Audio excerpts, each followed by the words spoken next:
بسم الله الرحمن الرحيم والصلاة والسلام على أشرف المرسلين وعلى آله وصحبه وسلم. رب اشرح لي صدري ويسر لي أمري واحلل عقدة من لساني يفقهوا قولي. سبحانك لا علم لنا إلا ما علمتنا إنك أنت العليم الحكيم. വേദിയിലെ ആത്മീയരായ മുസ്തഫ ബഹുമാനായ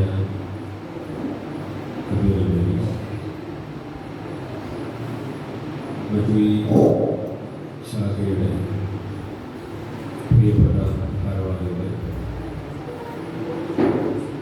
ബഹുമാനായ സഹോദരങ്ങളെ, വിദ്യാർത്ഥി യുവജന സുഹൃത്തുക്കളെ,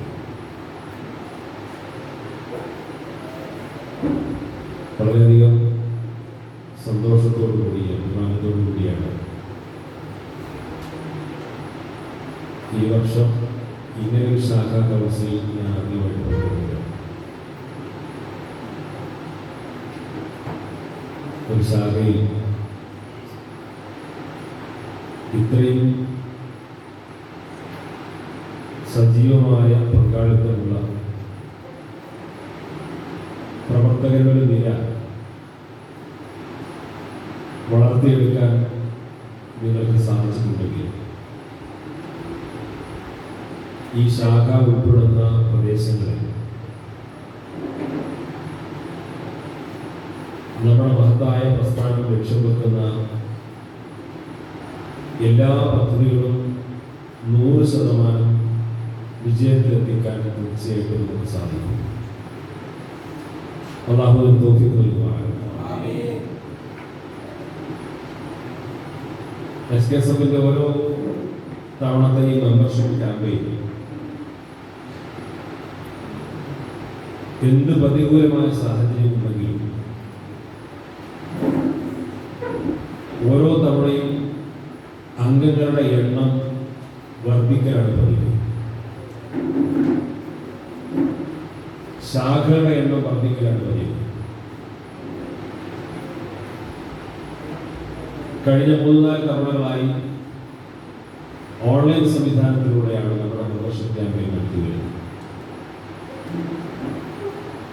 ഓൺലൈൻ സംവിധാനത്തിലൂടെയാകുമ്പോൾ പഴയതുപോലെ നമ്മുടെ മെമ്പർഷിപ്പിന്റെ സ്ലിപ്പ് ആവശ്യക്കാർക്ക് മുറിച്ചു കൊടുത്ത് ക്യാമ്പയിൻ നടത്താൻ കഴിയില്ല. നമ്മുടെ ശാഖയിൽ നിന്ന് ആരൊക്കെയാണ് സംഘടനയുടെ അംഗങ്ങളാക്കേണ്ടതെന്ന് മുൻകൂട്ടി തീരുമാനിച്ച് അവരുടെ പേരും മറ്റു വിശദാംശങ്ങളൊക്കെ ചേർത്ത് ഓൺലൈനിൽ അപ്ലോഡ് ചെയ്ത്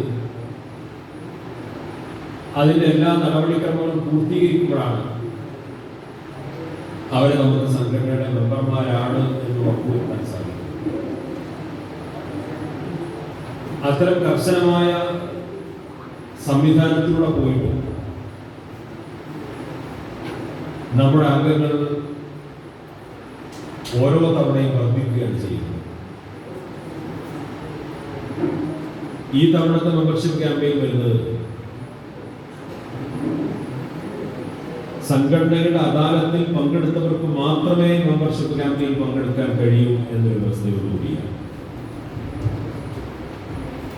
സംഘടനാ അദാലത്ത് കൃത്യമായ വ്യവസ്ഥകളനുസരിച്ചുകൊണ്ട് നടക്കുകയും ആ അദാലത്തിൽ പങ്കെടുത്തവർക്ക് മാത്രം മെമ്പർഷിപ്പ് ക്യാമ്പയിന് കിറ്റ് നൽകുകയും അത്തരം ശാഖകളിലൂടെ കടന്നു വരുന്ന പ്രവർത്തകർ മാത്രം സംഘടനയുടെ അംഗങ്ങളാവുകയും ചെയ്യുന്ന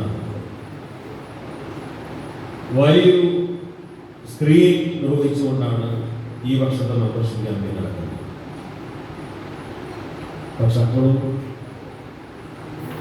കഴിഞ്ഞ തവണത്തേക്കാൾ കൂടുതൽ യൂണിറ്റുകളുടെ എണ്ണം വർദ്ധിച്ചു.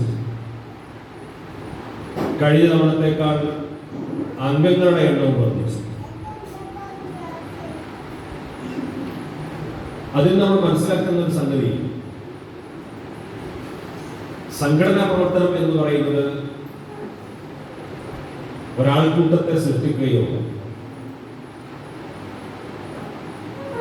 ആവേശത്തിന്റെ പുറകെ കുറെ ആളുകളെ വിളിച്ചു കൂട്ടിയിട്ട് അതത് കാലത്തിനും സാഹചര്യത്തിനനുസരിച്ച് എന്തൊക്കെയോ പറയുകയും ചെയ്യുകയും ചെയ്യുന്ന ഒരു സംവിധാനമല്ല.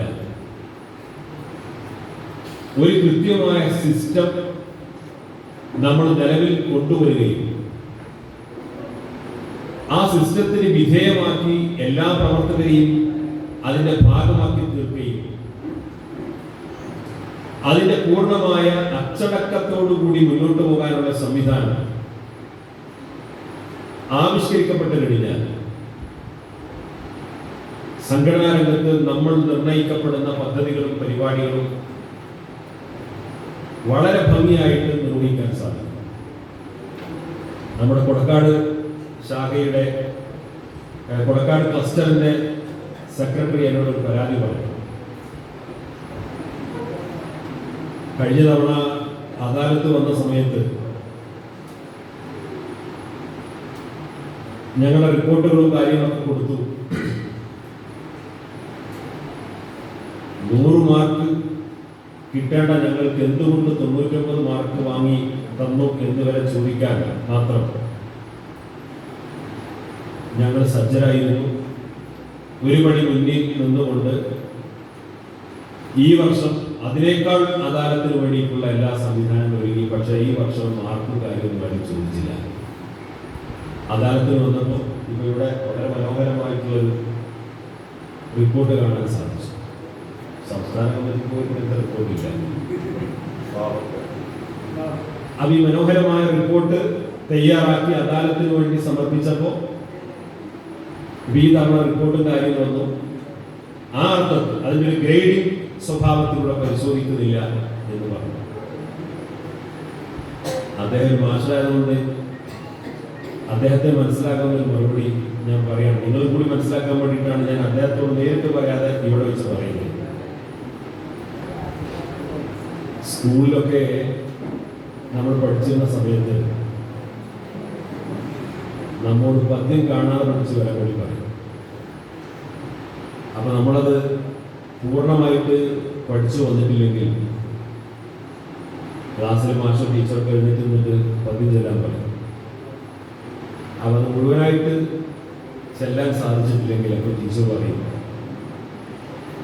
നാളെ മുഴുവനായിട്ട് കാണാതെ പഠിച്ചു വന്നിട്ടില്ലെങ്കിൽ ക്ലാസ് തരാൻ പറ്റില്ല. ഇത് മുഴുവനായിട്ട് കാണാതെ പഠിച്ച് വന്നിട്ടില്ലെങ്കിൽ നിന്നെ ക്ലാസ്സിൽ കയറ്റില്ല എന്ന് പറയും. അപ്പൊ നമ്മൾ വീട്ടിൽ പോയിട്ട് നേരം വെളുക്കണ വരെ ഈ പദ്യം ചൊല്ലി പഠിച്ച് വന്ന് ശരിക്കും പഠിച്ചിട്ട് ക്ലാസ്സിൽ വരും. അന്ന് മാഷ് പദ്യം തന്നെ ജയിക്കില്ല, അന്ന് പദ്യം തന്നെ ജയിക്കില്ല. അപ്പോഴാണ് ഈ ചോദ്യം ചോദിക്കുന്നത്. ഇതെന്നെ അദാലത്തിൽ സംഭവിച്ചത്. നിങ്ങൾ വിചാരിച്ച എല്ലാ കൊല്ലം അദാലത്തിൽ വരെ ചോദ്യം ചോദിക്കുന്ന നമ്മൾ പറഞ്ഞില്ല, നമുക്ക് ഈ സിസ്റ്റം നിലനിൽക്കലാണ് നമ്മുടെ ആവശ്യം. ഇതിൽ ചോദിക്കാത്ത, നമ്മൾ പ്രതീക്ഷിക്കാത്ത ചില കാര്യങ്ങളായിരിക്കും ഇനി അടുത്ത അദാലത്തിൽ വരുന്നത്. കാരണം ഇത്തവണ ചോദിച്ചതുമായി ബന്ധപ്പെട്ട, ഇത്തവണ അന്വേഷിച്ചതുമായി ബന്ധപ്പെട്ട കാര്യങ്ങളെയൊക്കെ കുറച്ചുകൂടി ഒരു നല്ല രീതി നമ്മൾ കൈവരിച്ചിട്ടുണ്ടാകും. അപ്പൊ സംഘടനാ രംഗത്ത് നമ്മൾ ലക്ഷ്യം വെക്കുന്നത്, നമുക്ക് ഒരുപാട് പദ്ധതികളും പരിപാടികളുണ്ട്. മറ്റു സംഘടനകളെ പോലെയല്ല എസ്. ഇപ്പോ ഞാൻ മണ്ണാർക്കാട് നമ്മുടെ വിക്കായ ആക്റ്റീവ് മെമ്പർമാരുടെ ക്യാമ്പ് കഴിഞ്ഞ് വരികയാണ്. വെള്ളിയാഴ്ച തുടങ്ങിയ ക്യാമ്പാണ്. ഇന്ന് വൈകുന്നേരം മകരിന് തൊട്ട് മുമ്പാണ് അത് അവസാനിച്ചത്. വിക്കായ ആക്റ്റീവ് മെമ്പർമാരുടെ 4ാമത് ബാച്ചാണ് ഇന്ന് പുറത്തിറങ്ങിയത്. 4ാം ബാച്ചിൽ 629 ആക്റ്റീവ് മെമ്പർമാരാണ് പുറത്തു വന്നത്. തിരുവനന്തപുരം മുതൽ കാസർഗോഡ് വരെയുള്ള നമ്മുടെ സംസ്ഥാനത്തിന് പുറമെ തമിഴ്നാട്ടിലുള്ള നീലഗിരി ജില്ലയിൽ നിന്ന്, കർണാടകയിലുള്ള ദക്ഷിണ കന്നഡ ജില്ലയിൽ നിന്ന്, കൊടക് ജില്ലയിൽ നിന്നൊക്കെ ആളുകൾ. ദക്ഷിണ കന്നഡയിൽ നിന്ന് 127 ആളുകളുണ്ട്. 2 ബസ്സിൽ വന്നത് 3 ദിവസം. അതിലേറ്റവും കൗതുകരമായ സംഗതി നമ്മൾ മനസ്സിലാക്കണം, സംഘടനയ്ക്ക് വേണ്ടി സമർപ്പിക്കാൻ തയ്യാറായിട്ടുള്ള ആളുകളുടെ മനസ്ഥിതി. കൊടക് ജില്ലയിൽ നിന്ന് പ്രവർത്തനം വന്നു. അതുപോലെ കല്യാണം നാളെ കല്യാണം. നാളെ കൊന്നിട്ടിന് ഒരുത്തൊന്നും ക്യാമ്പിൽ കിടക്കാൻ ഒരു മാനസിക തന്നെ പറയുന്നത്. പക്ഷെ അവൻ പറയണത് ഞാൻ നാളെ ഇന്നിപ്പോ കൊടക് പോയപ്പോൾ എത്താം നട്ടപ്പാതി നേരെ വീട്ടിലെത്താൻ ഒരു 100-300 കിലോമീറ്റർ ഉണ്ടാവും. പുലർച്ചെ ആളുകൾ അദ്ദേഹം എത്തുന്നത്. ഞാൻ എൻ്റെ ജ്യേഷ്ഠനെയും എൻ്റെ അയൽപക്കത്തുള്ള എൻ്റെ സുഹൃത്തുക്കളെയും എൻ്റെ അടുത്ത കൂട്ടുകാരെയും നാളെ ഞാൻ ചെല്ലുന്നത് വരെയുള്ള ആ കല്യാണ ഗ്രൂപ്പിൽ വേണ്ട എല്ലാ കാര്യങ്ങളും ചെയ്യാൻ ഞാൻ ഉപയോഗിച്ചിട്ടുണ്ട്. എനിക്ക് ആക്റ്റീവ് പറയാം, പെണ്ണൊക്കെയൊന്നും പാടില്ല, ആക്റ്റീവ് പറയാം. ഞാൻ ആ താല്പര്യത്തിൽ ഇങ്ങനെ 10,000-കണക്കിന് പ്രവർത്തകർ നമ്മുടെ നാട്ടിൽ, 10,000-കണക്കിനാണ്. വേറെ ആൾ വന്നിട്ടുണ്ട്, അയാൾ ആക്സിഡന്റ് ആയിട്ട് അയാളെ കാല് മുറിഞ്ഞ് കാലിൽ സ്റ്റീലിട്ടിരിക്കുകയാണ്, നടക്കാൻ വയ്യ. പക്ഷെ ജില്ലാ തലങ്ങളിൽ 2 ക്യാമ്പിൽ പങ്കെടുത്തു. സംസ്ഥാന തലത്തിൽ നടക്കുന്ന 3 ദിവസത്തെ വൈബ്രന്റ് ക്യാമ്പിൽ മുഴുവനായിട്ട് പങ്കെടുത്താൽ ആക്റ്റീവ് മെമ്പർമാരാൻ പറ്റും. അങ്ങനെ ഈ സ്റ്റീലുള്ള കമ്പി കൊണ്ട് വാക്കർ കൊണ്ട് ഇദ്ദേഹം 3 ദിവസം ഈ ക്യാമ്പിൽ പങ്കെടുത്തു. എന്നാൽ ഒരു കരുണൊക്കെ കാണിച്ചുകൂടെ, അവിടെ വീട്ടിലിരിക്കാൻ പറഞ്ഞ പോലെ എന്നാൽ തിരിച്ചു പോയിക്കാം. ഇതിന് സമർപ്പിതരായിട്ടുള്ള ഒരു ടീം അൽഹംദുലില്ലാ നമ്മുടെ നാട്ടിലുണ്ട്. ഇതിന് നമുക്ക് ഇനി ചെയ്യാനുള്ള കാര്യം എന്താണെന്ന് വെച്ച് കഴിഞ്ഞാൽ, നിങ്ങളെപ്പോലെ ഇതൊരു ശാഖയുടെ കൗൺസിലാണ്. ഇത്രയും ആളുകളെ നമുക്ക് പങ്കെടുപ്പിക്കാൻ സാധിച്ചു. നമ്മുടെ നാട്ടിലുള്ള മുഴുവൻ വീടുകളിലും, മുഴുവൻ കുടുംബാംഗങ്ങൾക്കിടയിൽ, മുഴുവൻ ആളുകൾക്കിടയിൽ നമ്മുടെ സംഘടനയുടെ വ്യത്യസ്തമായ പദ്ധതികളും സംരംഭങ്ങളും പരിചയപ്പെടുത്തി അവരൊക്കെ ഇതിന്റെ ഭാഗമാക്കി മാറ്റുക എന്നുള്ളതാണ്. ആ സംഘടനാവൽക്കരണം എന്നതിന്റെ താല്പര്യം അതൊരു കേവല സംഘടനാ പ്രവർത്തനമല്ല. നമ്മുടെ സമുദായവുമായി ബന്ധപ്പെട്ട് വർത്തമാനകാലത്ത് നമ്മുടെ സമുദായം അനുഭവിക്കുന്ന പ്രതിസന്ധികൾക്കൊക്കെയുള്ള ശാശ്വത പരിഹാരം എന്നുള്ളത് നമ്മൾ ഓരോരുത്തരും ദീനീബോധമുള്ളവരായിട്ട് മാറുകയും വിദ്യാഭ്യാസമുള്ളവരായിട്ട് മാറുകയും നമ്മുടെ സമൂഹത്തിന്റെ പുതിയ ചുറ്റുപാടുകളെയും വെല്ലുവിളിയൊക്കെ തിരിച്ചറിഞ്ഞ് മാതൃകായോഗ്യരായി ജീവിക്കുന്ന ഒരു സമൂഹം ഉണ്ടാകുന്നതാണ്. ലോകത്തുടനീളം മുസ്ലിം സമൂഹം അനുഭവിക്കുന്ന ഏറ്റവും വലിയ വെല്ലുവിളി എന്താണെന്ന് വെച്ച് കഴിഞ്ഞാൽ, ഇന്നത്തെ വെല്ലുവിളി ഇസ്ലാമോഫോബിയ എന്ന് പറയും. ഒരു തരം ഇസ്ലാം ഭീതി ലോകത്താകെ പടർന്നു പിടിച്ചിരിക്കുക. മുസ്ലിങ്ങൾ എന്ന് പറഞ്ഞാൽ അവരെന്തോ അപകടകാരികളാണ് എന്ന് മുസ്ലിങ്ങളല്ലാത്തവരൊക്കെ വിശ്വസിച്ചു പോയിരിക്കും. ആ പ്രചാരണത്തിന്റെ ശക്തിയിൽ നമ്മുടെ സമുദായത്തിനകത്തുള്ള ആളുകളും ഞാൻ ഇസ്ലാമികമായ വേഷത്തോടുകൂടി പകർന്ന് കയറി ചെന്ന അവരെന്താ വിചാരിക്കുക, ഞാൻ തൊപ്പി ധരിച്ചിട്ടുണ്ട് ചെന്നാൽ എന്നെ കുറിച്ച് അവരെന്ത് ധരിക്കും, ഞാൻ മുസ്ലിമാണെന്ന് അറിഞ്ഞു കഴിഞ്ഞാൽ എന്നെ കുറിച്ച് മറ്റുള്ളവരെന്ത് ധരിക്കും എന്ന ആ അപകർഷതാബോധം സമുദായത്തിനകത്ത്.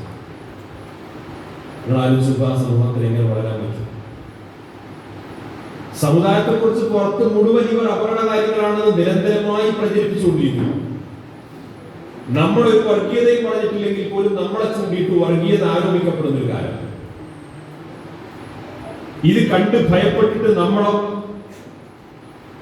ഞാനൊരു മുസ്ലിമാണ് എന്ന് പരസ്യമായി പറയുകയോ പ്രകടിപ്പിക്കുകയോ ആ ബോധം നിലനിർത്തുകയോ അങ്ങനെ ജീവിക്കുകയോ ചെയ്താൽ മറ്റുള്ളവർ എന്നെ കുറിച്ച് എന്ത് ധരിക്കും എന്ന അപകർഷതാബോധം. ഇത്തരം ഒരു സാഹചര്യത്തിലേക്ക് നമ്മുടെ സമൂഹം പോയാൽ നമ്മൾ എവിടെ എത്തും? ഇവിടെയാണ്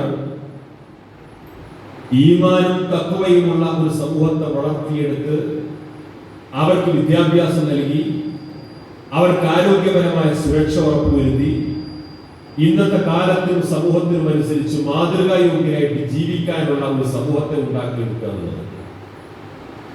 ഇസ്ലാമിനെതിരെ എന്ത് പ്രചാരണം വന്നാലും ആ പറഞ്ഞ പ്രചാരണത്തിന് മറുപടി ഇന്ന പുസ്തകത്തിലുണ്ട് എന്ന് നമുക്ക് പറയാം. ഇസ്ലാമിനെതിരായിട്ട് നടത്തുന്ന ആ വിമർശനത്തിന് മറുപടി ഇന്നയാളുടെ പ്രസംഗം കേട്ടാൽ മതി എന്ന് നമുക്ക് പറയാം.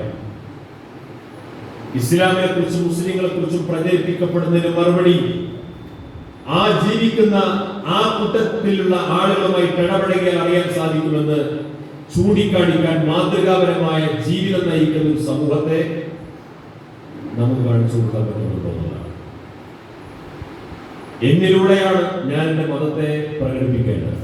എൻ്റെ സംസാരത്തിലൂടെയല്ല, എൻ്റെ എഴുത്തിലൂടെയല്ല, എൻ്റെ ജീവിതത്തിലൂടെ പ്രകടിപ്പിക്കാൻ കഴിയും. പരിശുദ്ധ ഇസ്ലാമിന്റെ പാരമ്പര്യം അതാണ്. ഹജ്ജത്തുൽ വിദാഇൽ വെച്ചുകൊണ്ട് റസൂലുള്ളാഹി സ്വല്ലല്ലാഹു അലൈഹി വസല്ലം 23 വർഷക്കാലത്തെ പ്രബോധനത്തിന് പരിസമാപ്തി കുറിച്ചുകൊണ്ട് അവിടെ കൂടിയ 1.5 ലക്ഷത്തോളം വരുന്ന സ്വഹാബത്തിനോട് പറഞ്ഞത്, ഈ ദീനിവിടെ പൂർത്തീകരിച്ചിരിക്കുന്നു. ഈ ചരിത്ര സംഗമത്തിന് സാക്ഷികളാവാത്തവരിലേക്ക്, വിവിധ രാജ്യങ്ങളിലേക്ക്, പ്രദേശങ്ങളിലേക്ക്, നാട്ടിലെ ജനങ്ങളിലേക്ക് നിങ്ങൾ ഈ സന്ദേശം എത്തിച്ചു കൊടുക്കണം. എങ്ങനെ എത്തിച്ചു കൊടുക്കണം? 1.5 ലക്ഷം ആൾക്കാരാണ് ഇവിടെ. നിങ്ങളെല്ലാവരും കൊണ്ടുപോകാൻ വേണ്ടിയിട്ട് 1.5 ലക്ഷം കോപ്പി ഖുർആന്റെ കോപ്പിയുടെ അച്ചടിച്ച് വെച്ചിട്ട് എല്ലാവരും ഓരോന്നിടത്ത് കൊണ്ടുപോവുക. എന്നിട്ട് നിങ്ങൾ എത്തിപ്പെടുന്ന സ്ഥലത്തൊക്കെ ഒന്ന് വായിച്ച അർത്ഥം വെച്ച് പഠിപ്പിച്ചു കൊടുത്താൽ മതി എന്നാണ് പറഞ്ഞത്. അന്ന് പരിശുദ്ധ ഖുർആൻ ഗ്രന്ഥരൂപത്തിൽ ക്രോഡീകരിക്കപ്പെടുന്നില്ല. വളരെ പ്രധാനപ്പെട്ട ചുമതലയാണ് സ്വഹാബത്തിനെ ഏൽപ്പിക്കുന്നത്. ഈ ദൗത്യം, ഈ സന്ദേശം നിങ്ങൾ ഈ സന്ദേശം ലഭ്യമാകാത്തവർക്ക് എത്തിച്ചു കൊടുക്കുക. ചരിത്രത്തിൽ കാണാൻ സാധിക്കും, ചിലരുടെ ഒട്ടകമൊക്കെ ഏത് ഭാഗത്തേക്കാണ് തിരിഞ്ഞു നിന്നത് ആ ഭാഗത്തേക്ക് തന്നെ ഒട്ടകത്തെ ഓടിച്ചുകൊണ്ട് പോയി എന്നതാണ്. ഭൗതികമായ എല്ലാ സമ്പാദ്യങ്ങളും സുഖ സൗകര്യങ്ങളും മാറ്റിവെച്ച് റസൂലുള്ളാഹി സ്വല്ലല്ലാഹു അലൈഹി വസല്ലം തങ്ങളെ ഏൽപ്പിച്ച ദൗത്യ നിർവഹണത്തിന് വേണ്ടി രാജ്യങ്ങളിലേക്ക് അവർ യാത്രയാവുക. എന്നിട്ട് അവിടെ പോയിട്ട് അവിടുത്തെ തദ്ദേശീയരുടെ ഭാഷയിൽ അവർക്ക് സംസാരിക്കാൻ കഴിയും. അവിടുത്തെ ആളുകൾക്ക് മനസ്സിലാക്കാൻ കഴിയുന്ന അവരുടെ ഭാഷയും ലിപിയിലും അവർക്ക് എഴുതാൻ കഴിയും. അവരെന്താ ചെയ്തത്? ഓരോ പ്രദേശങ്ങളിലും പോയിട്ട് അവർ മാതൃകായോഗ്യരായിട്ട് ജീവിച്ചു. ആ വിശുദ്ധമായ ജീവിതം കണ്ടുകൊണ്ട് ഇതിൽ മാതൃകാ സമൂഹമാണെന്ന് തിരിച്ചറിവുണ്ടാകും.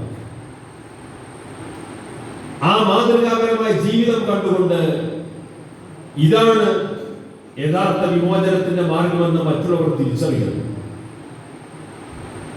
നാം തിരിച്ചറിയേണ്ടത് ഇസ്ലാമിനും മുസ്ലിങ്ങൾക്കുമെതിരെ വ്യാപകമായ ദുഷ്പ്രചാരണങ്ങൾ നടക്കുമ്പോൾ നമ്മളുമായി ഇടപഴകി ജീവിക്കുന്ന ഒരു ഹൈന്ദവ സഹോദരന് പറയാൻ കഴിയണം, നമ്മളെ കൂടെ പഠിക്കുന്ന ഒരു ക്രിസ്തീയ സഹോദരന് പറയാൻ കഴിയണം, നമ്മളെ കൂടെ കച്ചവടം നടത്തുന്ന നമ്മളുമായി ഇടപെടുന്ന മറ്റു സഹോദര സമുദായത്തിൽപ്പെട്ടവർക്ക് പറയാൻ കഴിയണം, എന്റെ അന്യായ സുഹൃത്തുണ്ട്, അവൻ നിങ്ങൾ പറയുന്ന രീതിയിൽ ജീവിക്കുന്നവരല്ല,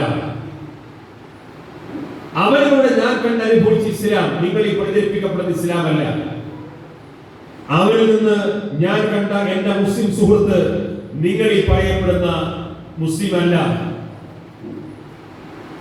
എന്ന് നമ്മുടെ കൂടെ നടക്കുന്ന, നമ്മളുമായി ഇടപെടുന്ന നമ്മുടെ സഹോദര സമുദായത്തിൽപ്പെട്ട ആളുകൾക്ക് പറയാൻ കഴിയും. അതിന് നമ്മൾ എന്ത് വേണം? നമ്മൾ മാതൃകായോഗ്യരായിട്ട് ജീവിക്കണം. അടിസ്ഥാനപരമായിട്ട് ഒരു സംഘടനാ പ്രവർത്തകൻ എന്ന രീതിയിൽ നമുക്ക് നിർവഹിക്കാൻ ഉത്തരവാദിത്വം നമ്മൾ സ്വയം മാതൃകായോഗ്യനാവുക എന്നതാണ്. നമ്മൾ സ്വയം മാതൃകായോഗ്യനാവുക.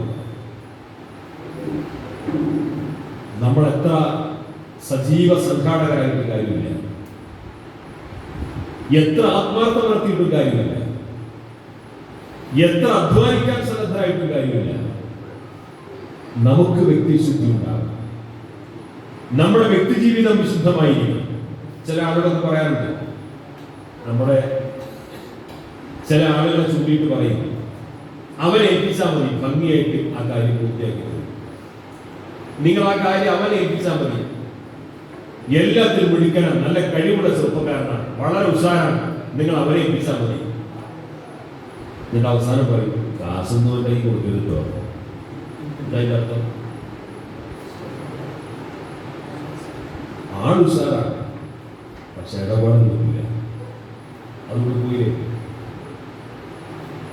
അതോടുകൂടി പോയി. എന്താ? സാമ്പത്തിക ഇടപാടുകൾക്ക് നമ്മൾ അത്ര പോരാ എന്ന് പറഞ്ഞാൽ അതിന്റെ അർത്ഥം എന്താ? നമ്മൾ വിശ്വസ്തനല്ല, നമ്മൾ വിശ്വസ്തനല്ല. വലിയ വാഴ പരിപാടി നടക്കുകയാണ്. വളരെ സജീവ സംഘാടകരും വളണ്ടിയർമാരും എല്ലാവരും ഉണ്ട്. അപ്പൊ ഒരാൾ വിളിച്ചിട്ട് പറയാം, കുട്ടികളെ കുറിച്ചാണ് നല്ല പരിപാടിയൊക്കെ ഭംഗിയായിട്ട് നടക്കുന്നുണ്ട്, പിന്നെ മറ്റേ കുട്ടിനെ ആ പെണ്ണുങ്ങളെ ഭാഗത്ത് പിന്നീട് പറഞ്ഞേക്കുന്നുണ്ടോ? എന്താ ഇതിന്റെ അർത്ഥം? നമ്മൾ വിശ്വസ്തനല്ല, നമ്മൾ മാതൃകായോഗ്യരാണ്, സത്യസന്ധരാണ്. ആ സത്യസന്ധതയും വിശുദ്ധിയും നമ്മൾ ഓരോരുത്തരുടെയും ജീവിതത്തിൽ നിലനിർത്തുമ്പോഴാണ് നമ്മൾ യഥാർത്ഥ സംഘാടകരാവുക. അതിലൂടെ മാത്രമേ നമുക്കൊരു താഴിയായിട്ട് മാറാൻ സാധിക്കൂ. അങ്ങനെ വ്യക്തിത്വമുള്ള സൽസ്വഭാവിയായിട്ടുള്ള മറ്റുള്ളവർക്ക് ഒരു മാതൃകയാക്കാൻ ഇഷ്ടപ്പെടുന്ന ഒരു പ്രവർത്തകരായിട്ട് നമുക്ക് വളർന്നു വരാൻ സാധിച്ചാൽ പിന്നെ രക്ഷിതാക്കൾ തന്നെ പറയും, അവൻ പോകുന്ന മീറ്റിങ്ങിനാണെങ്കിൽ ഡ്യൂട്ടി പോയിക്കോ, അവൻ പോകുന്ന സമ്മേളനത്തിലാണെങ്കിൽ നിനക്ക് പോകാം, അവൻ പ്രവർത്തിക്കുന്ന സംഘടനയിലാണെങ്കിൽ ഡ്യൂട്ടി പോയിക്കോ. എന്താ കാരണം? ഒരു മാതൃക ആളുകൾ നേരിട്ട് കാണുക. ഇത് തിരിച്ചു പറയാൻ അവസരം നമ്മൾ ഉണ്ടാക്കി കൊടുക്കുക. സംഗതി സമസ്തി ഒക്കെ തന്നെ, പക്ഷെ പോരങ്ങളെ നേതാവ് എന്ന് ചോദിച്ചാൽ പോയില്ലേ? നന്നായിട്ട് ശ്രദ്ധിക്കണം, നന്നായിട്ട് ശ്രദ്ധിക്കണം. നമ്മളറിയാതെ നമ്മൾ നിരീക്ഷിക്കപ്പെടുന്നുണ്ട്. കാണുമ്പോൾ ശരിക്കും വർത്താനം പറയുക ചെയ്യും, പക്ഷെ ആള് അത്ര ശരിയല്ലോ പറയും. അത് നമ്മൾ നന്നായിട്ട് ശ്രദ്ധിക്കണം. നമ്മൾ ദീനീ സംഘടനയുടെ പ്രവർത്തകരാണ്, ദീനീ സംഘടനയുടെ പ്രവർത്തകരാണ്. അപ്പൊ അതിൻ്റെതായിട്ടുള്ള അച്ചടക്കവും വിശുദ്ധിയും സത്യസന്ധതയും മറ്റുള്ളവർക്ക് നമ്മളിലുള്ള വിശ്വാസ്യതയും നിലനിർത്തിക്കൊണ്ട് മുന്നോട്ട് കൊണ്ടുവരിക. അങ്ങനെ മാതൃകായോഗ്യരായിട്ട് നമ്മൾ പ്രവർത്തിച്ചു വന്നു കഴിഞ്ഞാൽ നമ്മൾ എന്തു പറഞ്ഞാലും അത് കേൾക്കാൻ, നമ്മൾ ചോദിക്കുന്ന കാശ് തരാൻ, നമ്മൾ ആവശ്യപ്പെടുന്ന എന്തും ചെയ്തു തരാൻ, നമ്മൾ അവതരിപ്പിക്കുന്ന ഏത് പദ്ധതിയും ഏറ്റെടുക്കാൻ, നമ്മൾ എന്ത് പറഞ്ഞാലും ഇടവും വരവും നോക്കാതെ അത് സ്വീകരിക്കാനും ഏറ്റെടുക്കാനും എല്ലാവരും ചെയ്യണം. അപ്പൊ നമ്മുടെ മഹൽ കമ്മിറ്റി അംഗീകരിക്കും, മദ്രസ കമ്മിറ്റി അംഗീകരിക്കും, കാരണവന്മാരും അംഗീകരിക്കും. എല്ലാവർക്കും ഇഷ്ടപ്പെട്ടവരായിട്ട് നമുക്ക് മാറാൻ പറ്റും. മറ്റുള്ളവരുടെ കുറെ പ്രീതി സമ്പാദിക്കുക എന്നല്ല ഞാൻ പറഞ്ഞതിന് താല്പര്യം, പക്ഷേ നമ്മൾ അത്രവേ വിശ്വാസതയും അംഗീകാരവുമുള്ള ഒരു വിഭാഗമായിട്ട് നമുക്ക് പ്രവർത്തിച്ചു വരാൻ സാധിക്കും. എന്നിട്ടാണ് നമ്മൾ നമ്മുടെ ആയുധങ്ങൾ പുറത്തെടുക്കുക. ഇവിടെ സൂചിപ്പിച്ചതുപോലെ നമുക്കിവിടെ സഹചാരി വേണം, സഹചാരി സെന്റർ വേണം, CDPയുടെ സെന്ററുകൾ വേണം, ക്യാമ്പസിൽ പഠിച്ചുകൊണ്ടിരിക്കുന്ന കുട്ടികളുടെ കൂട്ടായ്മ ഉണ്ടാവണം, ദർസർവി കോളേജിൽ പഠിച്ചുകൊണ്ടിരിക്കുന്ന കുട്ടികളുടെ കൂട്ടായ്മ ഉണ്ടാവണം, നമ്മുടെ നാട്ടിലെ ഉദ്യോഗസ്ഥന്മാരുടെ കൂട്ടായ്മ ഉണ്ടാകണം, SKSF ഡോക്ടർമാരുടെ വിങ്ങുണ്ട്, വക്കീലന്മാരുടെ വിങ്ങുണ്ട്, അങ്ങനെ ഒരുപാട് വിങ്ങുണ്ട്. 10-18 വിങ്ങുകളുണ്ട് നമുക്ക്. ഈ 18 വിങ്ങുകൾ നമ്മൾ രൂപീകരിക്കുന്നതിന് താല്പര്യം SKSFിലേക്ക് കടന്നു വരുന്ന ഓരോ വ്യക്തിക്കും അവന്റെ അഭിരുചി അനുസരിച്ച് പ്രവർത്തിക്കാവുന്ന ഒരു സ്പേസ് ഈ സംഘടനക്കുണ്ട്, അകത്തുണ്ട് എന്നതാണ്. ആര് സംഘടനയിൽ കടന്നു വന്നാലും അവന്റെ അഭിരുചി അനുസരിച്ച് പ്രവർത്തിക്കാവുന്ന ഒരു സ്പേസ് ഈ സംഘടനക്കകത്തുണ്ട്. അതാണ് SKSFിന്റെ ഈ ഘടനയുടെ പ്രത്യേകത. മറ്റാർക്കില്ല. ആര് വന്നാലും ചില ആളുകൾക്ക് കലാ സാഹിത്യ പ്രവർത്തനങ്ങളും സാംസ്കാരിക പ്രവർത്തനങ്ങളും ആയിട്ട് താല്പര്യം. അവർക്ക് നമ്മുടെ പരീക്ഷയുടെ പ്രവർത്തനം നടക്കുന്നുണ്ട്. സർക്കാർ സർവീസിലേക്ക് നമ്മുടെ ആളുകൾ എത്തിക്കുക, CDP ഉണ്ട്. വിദ്യാഭ്യാസ രംഗത്ത് പഠിച്ചുകൊണ്ടിരിക്കുന്ന കുട്ടികളെ പരമാവധി അവർക്ക് ആവശ്യമായ സഹായവും ഗൈഡൻസും മോട്ടിവേഷനും കൊടുത്ത് അവർ ഉന്നത സ്ഥാനങ്ങളിൽ എത്തിക്കുക. ട്രെൻഡിന്റെ പ്രവർത്തനം നടക്കുന്നുണ്ട്. നമ്മുടെ സമൂഹത്തിനകത്തും പുറത്തും അകത്തുള്ള സംസ്കരണ പ്രവർത്തനങ്ങളും പുറത്തുള്ള ധാരാളം പ്രവർത്തനങ്ങളും അതിൽ താല്പര്യമുള്ളവർക്ക് ഇബാദിന്റെ പ്രവർത്തനം നടക്കുന്നുണ്ട്. വികായ, ക്യാമ്പസ് വിങ്, അങ്ങനെ പറഞ്ഞു കുറെ പോകാൻ പറ്റും. അപ്പൊ ആര് നമ്മുടെ സംഘടനയിലേക്ക് കടന്നു വന്നാലും അവരുടെ കഴിവും അഭിരുചിയും അനുസരിച്ച് പ്രവർത്തിക്കാവുന്ന ഒരു സംവിധാനം നമുക്കറിയാം. ഇപ്പൊ ഏറ്റവും അവസാനമായിട്ട് നമ്മൾ സംഘടനാ പദ്ധതി എന്നതിനേക്കാളപ്പുറം സമുദായത്തിന്റെ ഭാവി കൂടി കണ്ടുകൊണ്ട് ഒരു ബൃഹത്തായ പദ്ധതിയാണ് CDPയിലൂടെ നമ്മൾ അവതരിപ്പിച്ചത്. അത് സബ് കമ്മിറ്റി ഉണ്ടാക്കിയിട്ട് പദ്ധതി പറഞ്ഞതല്ല. നിങ്ങൾക്കൊക്കെ ഓർമ്മയുണ്ടാകും, കോവിഡിന്റെ 1ാം തരംഗത്തിനും 2ാം തരംഗത്തിനിടയിൽ നമ്മൾ മാത്രം മുതലെടുത്ത സംഗതിയാണ് മുന്നേറ്റ യാത്ര. നമ്മൾ മുന്നേറ്റ യാത്രക്ക് വിജയിപ്പിച്ച് കണ്ടപ്പോഴേക്ക് മറ്റുള്ളൊരു ജാതക പ്രഖ്യാപിച്ചു 2ാം തരംഗം വന്നു. നമ്മൾ അൽഹംദുലില്ലാ അന്ന് കേരളത്തിൽ 63 കേന്ദ്രങ്ങളിൽ ആയിരക്കണക്കിന് ആളുകൾ തടിച്ചുകൂടിയിട്ടുള്ള മുന്നേറ്റ യാത്ര. ആ മുന്നേറ്റ യാത്രയിൽ ഒരു ആക്ഷേപമില്ല, ഒരു പരിഹാസമില്ല, ഒരു വിമർശനമില്ല, ഒരു മറുപടിയില്ല, മറ്റു അവാന്തര വിഭാഗങ്ങളെ കുറിച്ചോ മറ്റു തർക്കങ്ങളെ കുറിച്ചോ ഒന്നും ഉണ്ടായില്ല. ഒരേ ഒരു വിഷയം സംസാരിച്ചു. മുസ്ലിം ഉമ്മത്ത് ഇന്ത്യ രാജ്യത്തിന് നേരിട്ടുകൊണ്ടിരിക്കുന്ന പ്രതിസന്ധികൾക്കുള്ള ശാശ്വത പരിഹാരം നമുക്ക് അധികാര പങ്കാളിത്തം ഉണ്ടാവലാണ്. അധികാര പങ്കാളിത്തം എന്ന് പറഞ്ഞാൽ ഈ രാജ്യത്തിന്റെ ബ്യൂറോക്രസിയിലേക്ക്, ഉദ്യോഗസ്ഥ സംവിധാനത്തിലേക്ക് മുസ്ലിം സമുദായത്തിന് പ്രാതിനിധ്യം ഉണ്ടാക്കലാണ്. അത് കൃത്യമായ മാറ്റങ്ങൾ വെച്ചുകൊണ്ട് നമ്മുടെ സമുദായത്തോട് സംസാരിച്ചപ്പോൾ അതിന് വലിയ സ്വീകാര്യതയും അംഗീകാരവും നേടിയെടുക്കാൻ സാധിച്ചു. ഇന്ന് ഒരുപാട് കേന്ദ്രങ്ങൾ CDPയുടെ സന്ധികൾ ആരംഭിച്ചു. 2000-ലധികം ഉദ്യോഗാർത്ഥികൾ ഇന്ന് പരിശീലനം നേടിക്കൊണ്ടിരിക്കുന്നു. ഇനി UPSCയുടെ SSCയുടെ പരീക്ഷാ പരിശീലനത്തിനുള്ള അപേക്ഷ ക്ഷണിച്ചിരിക്കുന്നു. റോബോട്ടിക്സുമായി ബന്ധപ്പെട്ടിട്ടുള്ള ഒരു പുതിയ കോഴ്സ് നമ്മൾ ആരംഭിക്കുന്നു. ആ കോഴ്സ് പഠിച്ച് ജോലിയായതിനു ശേഷം ഫീസ് കൊടുത്താൽ മതി എന്നാണ്. അങ്ങനെയെങ്കിലും കുറച്ച് ആളുകൾ വരട്ടെ വിചാരിച്ചു. കോഴ്സിന് ഫീസ് വേണ്ട, കോഴ്സ് കഴിഞ്ഞ് ജോലിയായി ശമ്പളം കിട്ടിയിട്ട് അതിന്റെ ഫീസ് കൊടുത്താൽ മതി. റോബോട്ടിക്സുമായി ബന്ധപ്പെട്ട കോഴ്സ് ഇപ്പോൾ CDP ആരംഭിക്കുക. ഞാൻ പറഞ്ഞു വരുന്ന കാര്യം, ഇതിൻ്റെയൊക്കെ താല്പര്യം എന്താണ്? ഞങ്ങൾക്ക് സംഘടനാ പ്രവർത്തനം നടത്തുന്നുണ്ട് എന്ന് നാരാണ് അറിയിക്കാൻ ഇതിന്റെ ആവശ്യമൊന്നുമില്ലല്ലോ. നമ്മൾ ഇടക്കിടക്ക് എന്തെങ്കിലും പരിപാടി വെച്ചിട്ട് ഇങ്ങനെ പോയാൽ മതി. അതിന് കുറെ നോട്ടീസും ബോർഡും വെച്ച് കയ്യിൽ പോയാൽ മതി. സംഘടന സജീവമാണെന്ന് പറയുന്നത് മതി. പക്ഷെ അത് പോരാ. നമ്മൾ ചെയ്യുന്ന പ്രവർത്തനങ്ങളുടെ റിസൾട്ട് ഈ സമുദായത്തിൽ കാണാൻ സാധിക്കണം, സമുദായത്തിന് അത് അനുഭവിക്കാൻ സാധിക്കണം, അതിന്റെ ഗുണഫലങ്ങൾ സമുദായത്തിന് കിട്ടണം. ഇന്ന് നമ്മൾ നേരിടുന്ന ഏറ്റവും വലിയ പ്രതിസന്ധി നമ്മുടെ അവകാശങ്ങൾ ഓരോന്നോരോന്നായി ഇല്ലായ്മ ചെയ്തുകൊണ്ടിരിക്കുന്ന കാലം. അതിന്റെ പരിഹാരം ഈ രാജ്യത്തെ സർക്കാർ, സംസ്ഥാന, കേന്ദ്ര, സംസ്ഥാന സർവീസുകളിൽ നമ്മുടെ സമുദായത്തിന് പ്രാതിനിധ്യം ഉണ്ടാക്കുക ഒരു കാര്യമാണ്. ആ ഒരു തലത്തിലേക്ക് വളർന്നതിന് വേണ്ടിയിട്ടാണ് നമ്മുടെ നാട്ടിൽ നമ്മുടെ സമുദായത്തിലെ അംഗങ്ങളെ സർക്കാർ സർവീസിലേക്ക് എത്തിക്കുന്നതിന് വേണ്ടിയിട്ട് നമ്മൾ CDP, ഇവിടെയും CDP ആരംഭിച്ചു. നിങ്ങൾക്ക് കുറച്ച് കുട്ടികൾ രജിസ്റ്റർ ചെയ്തിട്ടുണ്ട്. നിങ്ങൾ 20, 30, 35 പോരാ. ഇത്രയും ശാഖാ കൗൺസിലർമാർ പങ്കെടുക്കുന്ന സ്ഥലത്ത് അത്ര ആളുകൾ CDP നടത്തുവാൻ നിങ്ങൾ ചെയ്തതിനെ ഞാൻ അഭിനന്ദിക്കുന്നു. പക്ഷേ നമ്മൾ അത്ര ചെയ്താൽ പോരാ. ഒരു 100 പേരെയെങ്കിലും മത്സര പരീക്ഷകളിൽ പങ്കെടുപ്പിക്കാനും നിരന്തരമായി പരിശീലിപ്പിക്കാൻ സാധിച്ചാൽ ഒരു 3-4 വർഷമാകുമ്പോഴേക്ക് ഒരു 15-20 ആളുകളെ സർക്കാർ സർവീസിൽ എത്തിക്കാൻ പറ്റും. അതിന് നമ്മൾ നിരന്തരമായിട്ട് പരിശ്രമിക്കണം. ഈ ശാഖയിൽ നിങ്ങൾക്കൊരു 5 വർഷം കൊണ്ട് 20-25 സർക്കാർ ഉദ്യോഗസ്ഥന്മാരെ ഈ ശാഖയിൽ സൃഷ്ടിച്ചെടുക്കാൻ സാധിച്ചാൽ പിന്നെ ഒരു 50 കൊല്ലം ആ മേഖലയിൽ ഒരു പണിയെടുത്തില്ലെങ്കിൽ കുഴപ്പമില്ല. അത്യാവശ്യം വിവരം, ബോധവും ഉദ്യോഗ മേഖലയിൽ പിടുത്തൊക്കെയുള്ള ഒരു 25 ആളെ നമ്മുടെ നാട്ടിലുണ്ട് എന്ന് അഭിമാനത്തിൽ പറയാം. കുറച്ചൊക്കെ സമുദായത്തോട് കൂടുതലുള്ളവരാവും വേണം. ശമ്പളം വാങ്ങി ഒരു വീട് കയറ്റി ഒരു ഭാര്യ കുട്ടികളൊക്കെ ജീവിച്ചാൽ പോരാ. അതിന് ആ ഒരു ബോധവും നമ്മൾ ഈ പരിശീലനത്തിനിടയിൽ കൊടുക്കണം. പിന്നെ ഇപ്പൊ നടന്നുകൊണ്ടിരിക്കുന്ന പ്രത്യേകിച്ച് എന്റെ യുവാക്കളെ, ചെറുപ്പക്കാർ മനസ്സിലാക്കുന്ന ഒരു കാര്യം, ഇപ്പൊ നമ്മുടെ നാട്ടിൽ നടന്നുകൊണ്ടിരിക്കുന്ന ഒരു കാര്യം എന്താണെന്ന് വെച്ച് കഴിഞ്ഞാൽ, എന്ത് മുസ്ലിങ്ങളുമായി ബന്ധപ്പെട്ട പ്രശ്നങ്ങളുണ്ടെങ്കിലും അതിനെ വൈകാരികമായിട്ട് അവതരിപ്പിക്കുക.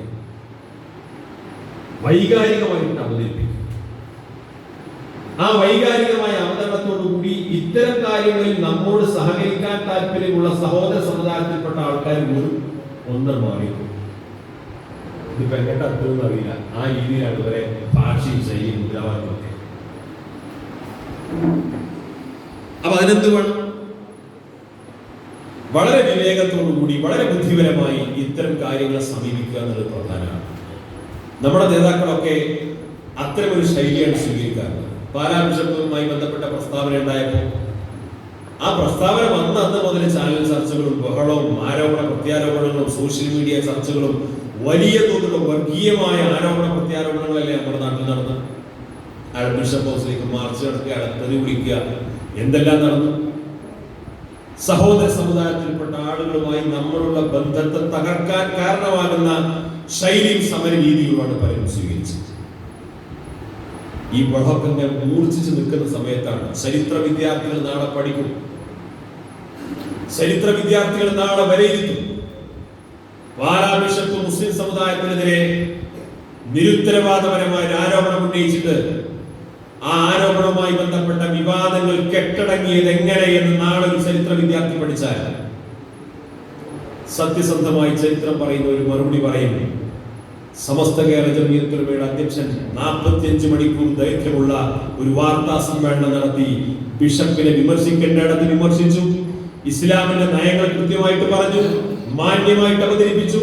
ഒരു ബഹുസ്വര സമൂഹത്തിൽ മതമേലധ്യക്ഷന്മാർ പുലർത്തേണ്ട മാന്യതയെ കുറിച്ച് അദ്ദേഹം കേരളീയ പൊതുസമൂഹത്തോട് വിശദീകരിച്ചതിന് ശേഷം അതുമായി ബന്ധപ്പെട്ട ഒരു വിവാദവും നമ്മുടെ സംസ്ഥാനത്തുണ്ടായിട്ടില്ല. അമുസ്ലിം സമുദായത്തിൽപ്പെട്ട ക്രൈസ്തവ സമുദായത്തിൽ തന്നെയുള്ള ഒട്ടേറെ ആളുകൾ ആ വാർത്താ സമ്മേളനത്തിൽ പ്രകടിപ്പിച്ചു. കോഴിക്കോട്ടെ മാധ്യമ പ്രവർത്തകർ എന്ന് പറഞ്ഞു കഴിഞ്ഞാൽ വലിച്ചു കീറലാണ് കിട്ടിയ. എന്നോട് പറഞ്ഞു, നിങ്ങളെന്താ ഈ ചാനൽ ചർച്ച പോവാത്തത്? ഞാൻ എന്താന്ന് പറയാം. കോഴിക്കോട്ടെ മാധ്യമ പ്രവർത്തകർ ഒരു പ്രത്യേക ജൻസികളാണ്. ഒരു വാർത്താ സമ്മേളനം നടത്തുമ്പോൾ ഒരാളെ കിട്ടിക്കഴിഞ്ഞാൽ തിരിച്ചും മറച്ചും അങ്ങനെ ഒരാളെ ചോദ്യം അവസാനിക്കാൻ കാത്തിട്ട് അടുത്ത ചോദ്യം നമുക്ക് ആലോചിക്കാൻ പോലും സമയമില്ല, ശ്വാസം വിടാൻ സമയമില്ല. തിരിച്ചും മറിച്ചും ചോദിച്ചിട്ട് ഏത് പ്രഗത്ഭനെയും അങ്ങോട്ട് ഇരിക്കും. ഇന്നും യൂട്യൂബിൽ ലൈവായിട്ട് കാണാൻ പറ്റും. മഹാനായ ജിഫ്രി മുത്തുക്കോയ തന്റെ വാർത്താ സമ്മേളനം എന്തെല്ലാം ചോദ്യങ്ങൾ ഉന്നയിച്ചു. ആ ചോദ്യശാലകൾക്കൊക്കെ മാന്യമായി വിവേകത്തോടുകൂടി മറുപടി പറഞ്ഞെന്ന് മാത്രമല്ല, ആ പ്രശ്നം അവസാനിച്ചു എന്നുള്ളതാണ്, ആ വിവാദം കേരളത്തിൽ അവസാനിച്ചു എന്നുള്ളതാണ്. അപ്പൊ ഞാൻ പറഞ്ഞു വരുന്ന കാര്യം, നമ്മുടെ സമുദായത്തിൽ എന്ത് പ്രശ്നങ്ങൾ ഉണ്ടായാലും ആ പ്രശ്നത്തെ വൈകാരികമായിട്ട് അവതരിപ്പിച്ച് സഹോദര സമുദായങ്ങളുമായിട്ടുള്ള നല്ല ബന്ധങ്ങളെ തകർക്കുന്ന രീതിയാണ് പലരും ആവിഷ്കരിച്ചുകൊണ്ടിരിക്കുന്നത്. അവിടെയാണ് അല്പം സമാധാനവും അല്പം വിവേകവും ക്ഷമയും ഒക്കെ പാലിച്ചുകൊണ്ടുള്ള നമ്മുടെ ആദരണീയരായ ഉസ്താദുമാരുടെയും പണ്ഡിതന്മാരുടെയൊക്കെ സമീപനം. അതുകൊണ്ട് തന്നെ സമസ്ത കേരള ജംഇയ്യത്തുൽ ഉലമ എന്നൊക്കെ പറഞ്ഞു കഴിഞ്ഞാൽ ആ ഒരു മതിപ്പും സ്വീകാര്യതയും അംഗീകാരവും ഇന്നും പൊതുസമൂഹത്തിലുണ്ട്. ഇവരങ്ങനെ എടുത്തിയാടുന്നവരല്ല, കാര്യങ്ങൾ നിരീക്ഷിച്ച് നേരെ ചെറിയ വർത്തമാനം പറയുന്നവരാണ്. ഈ ഒരു ധാരണ പൊതുവെ നമ്മുടെ സമൂഹത്തിലുണ്ട്. അപ്പൊ വൈകാരികമായ പ്രകടനങ്ങൾ നടത്തിയിട്ട് നമ്മുടെ ചെറുപ്പക്കാരന്റെ ആവേശത്തെ, ചെറുപ്പക്കാരന്റെ ഊർജത്തെ, അവന്റെ കർമ്മശേഷിയെ അപകടകരമായ വഴികളിലേക്ക് തിരിച്ചുവിടാൻ പലരും ശ്രമിച്ചുകൊണ്ടിരിക്കുന്നു. അതിനെ നമ്മൾ തിരിച്ചറിയണം, അതിനെ നമ്മൾ പ്രതിരോധിക്കണം. നമുക്ക് മറ്റുള്ള ആളുകൾ ആ ഒരു അജണ്ട തരേണ്ട ആവശ്യമില്ല.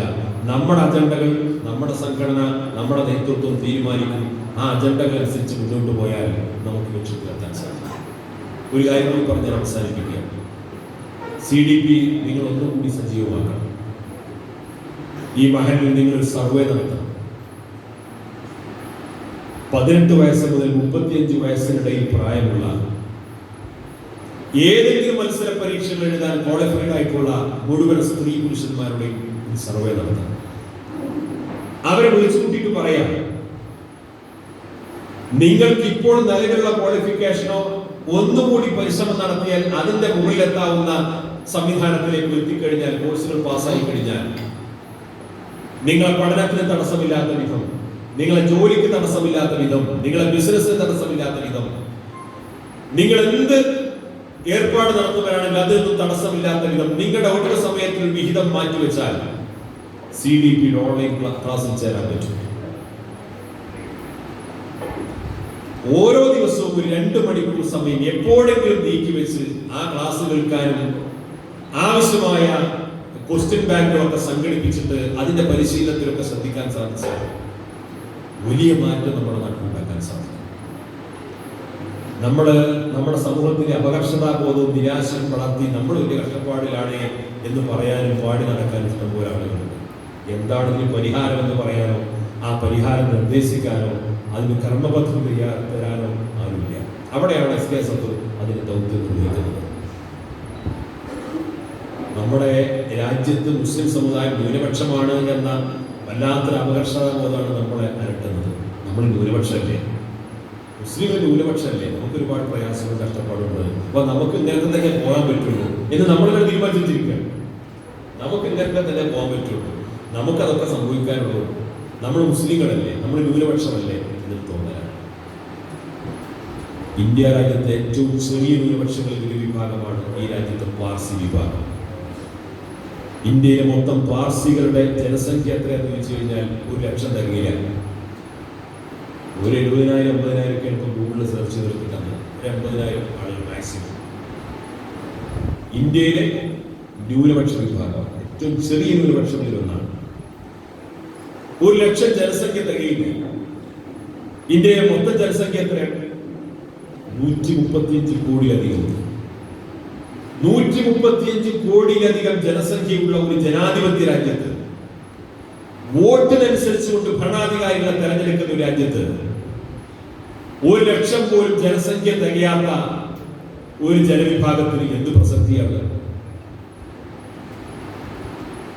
ഒരു പഞ്ചായത്തിലെ വാർഡിൽ പോലും ഒരു സ്കോപ്പില്ല. ഇന്ത്യയിലെ ഏതെങ്കിലും ഒരു പഞ്ചായത്തിലെ വാർഡിൽ സ്ഥാനാർത്ഥിയായി നിൽക്കുന്ന പോലും വല്ല പിന്നെ നടക്കില്ല. കോഴിക്കോട്ട് ഒരു പാർസി കുടുംബമുണ്ട്, ഒരു പാർസി കുടുംബം കോഴിക്കോട്ട്. കണ്ണൂർ ജില്ലയിൽ 2 പാർസി കുടുംബമുണ്ട്. എറണാകുളം ജില്ലയിൽ 2-3 ഉണ്ട്. കേരളത്തിലാകെ ഒരു ഡസനിൽ താഴെ ഒരു പാർസി കുടുംബം. കേരളത്തിലാകെ ഒരു ഡസനിൽ താഴെയാണ് പാർസി കുടുംബം. ഇന്ത്യയിൽ ആകെപ്പാടുള്ളത് 70,000-80,000 ഇടയിൽ. ഇന്ത്യയിലെ ഒരു രാഷ്ട്രീയ പാർട്ടി തിരിഞ്ഞു നോക്കൂല, ആർക്കും ആവശ്യമില്ല.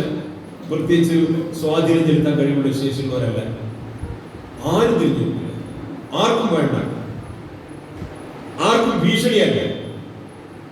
135 കോടി ജനങ്ങൾ തിങ്ങി താമസിക്കുന്ന, തെരഞ്ഞെടുപ്പിലൂടെ ഭരണാധികാരിയെ തെരഞ്ഞെടുക്കുന്ന ഒരു ജനാധിപത്യ രാജ്യത്ത് 1,00,000-ൽ താഴെയുള്ള ഒരു ന്യൂനപക്ഷം എന്ന് പറഞ്ഞു കഴിഞ്ഞാൽ ഒരവകാശവും വകവെച്ചു കൊടുക്കാത്ത, ഏത് സമയത്തും വംശനാശം സംഭവിക്കപ്പെടാവുന്ന ഒരു വിഭാഗമായിട്ട് കാണാൻ സാധിക്കും.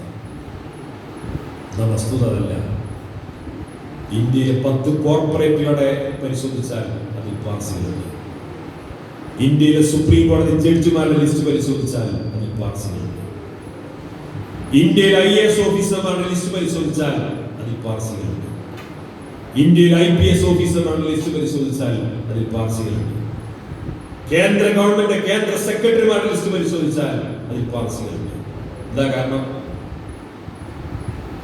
അവരെ ആരും ഭയപ്പെട്ടതുകൊണ്ടല്ല, പക്ഷെ അവർക്കൊരു സ്വയം ഭയമുണ്ടായി. നമ്മൾ കുറച്ച് ആൾക്കാരുണ്ട്, നമുക്ക് നമ്മുടെ അസ്തിത്വവും വ്യക്തിത്വവും ഉയർത്തിപ്പിടിച്ചുകൊണ്ട് ഇവിടെ ജീവിക്കണമെങ്കിൽ അധികാര പങ്കാളിത്തത്തിലേക്ക് നമ്മൾ എത്തണം. നമ്മുടെ അധികാര പങ്കാളിത്തം എങ്ങനെയാണ്? തെരഞ്ഞെടുപ്പിലൂടെ നമുക്ക് അധികാര പങ്കാളിത്തം ഉണ്ടാക്കാൻ കഴിയില്ല. രാഷ്ട്രീയ പാർട്ടികളുടെ മുമ്പിൽ പോയിട്ട് വിലപേശിയിട്ട് നമുക്ക് അധികാര പങ്കാളിത്തം ഉണ്ടാക്കാൻ കഴിയില്ല.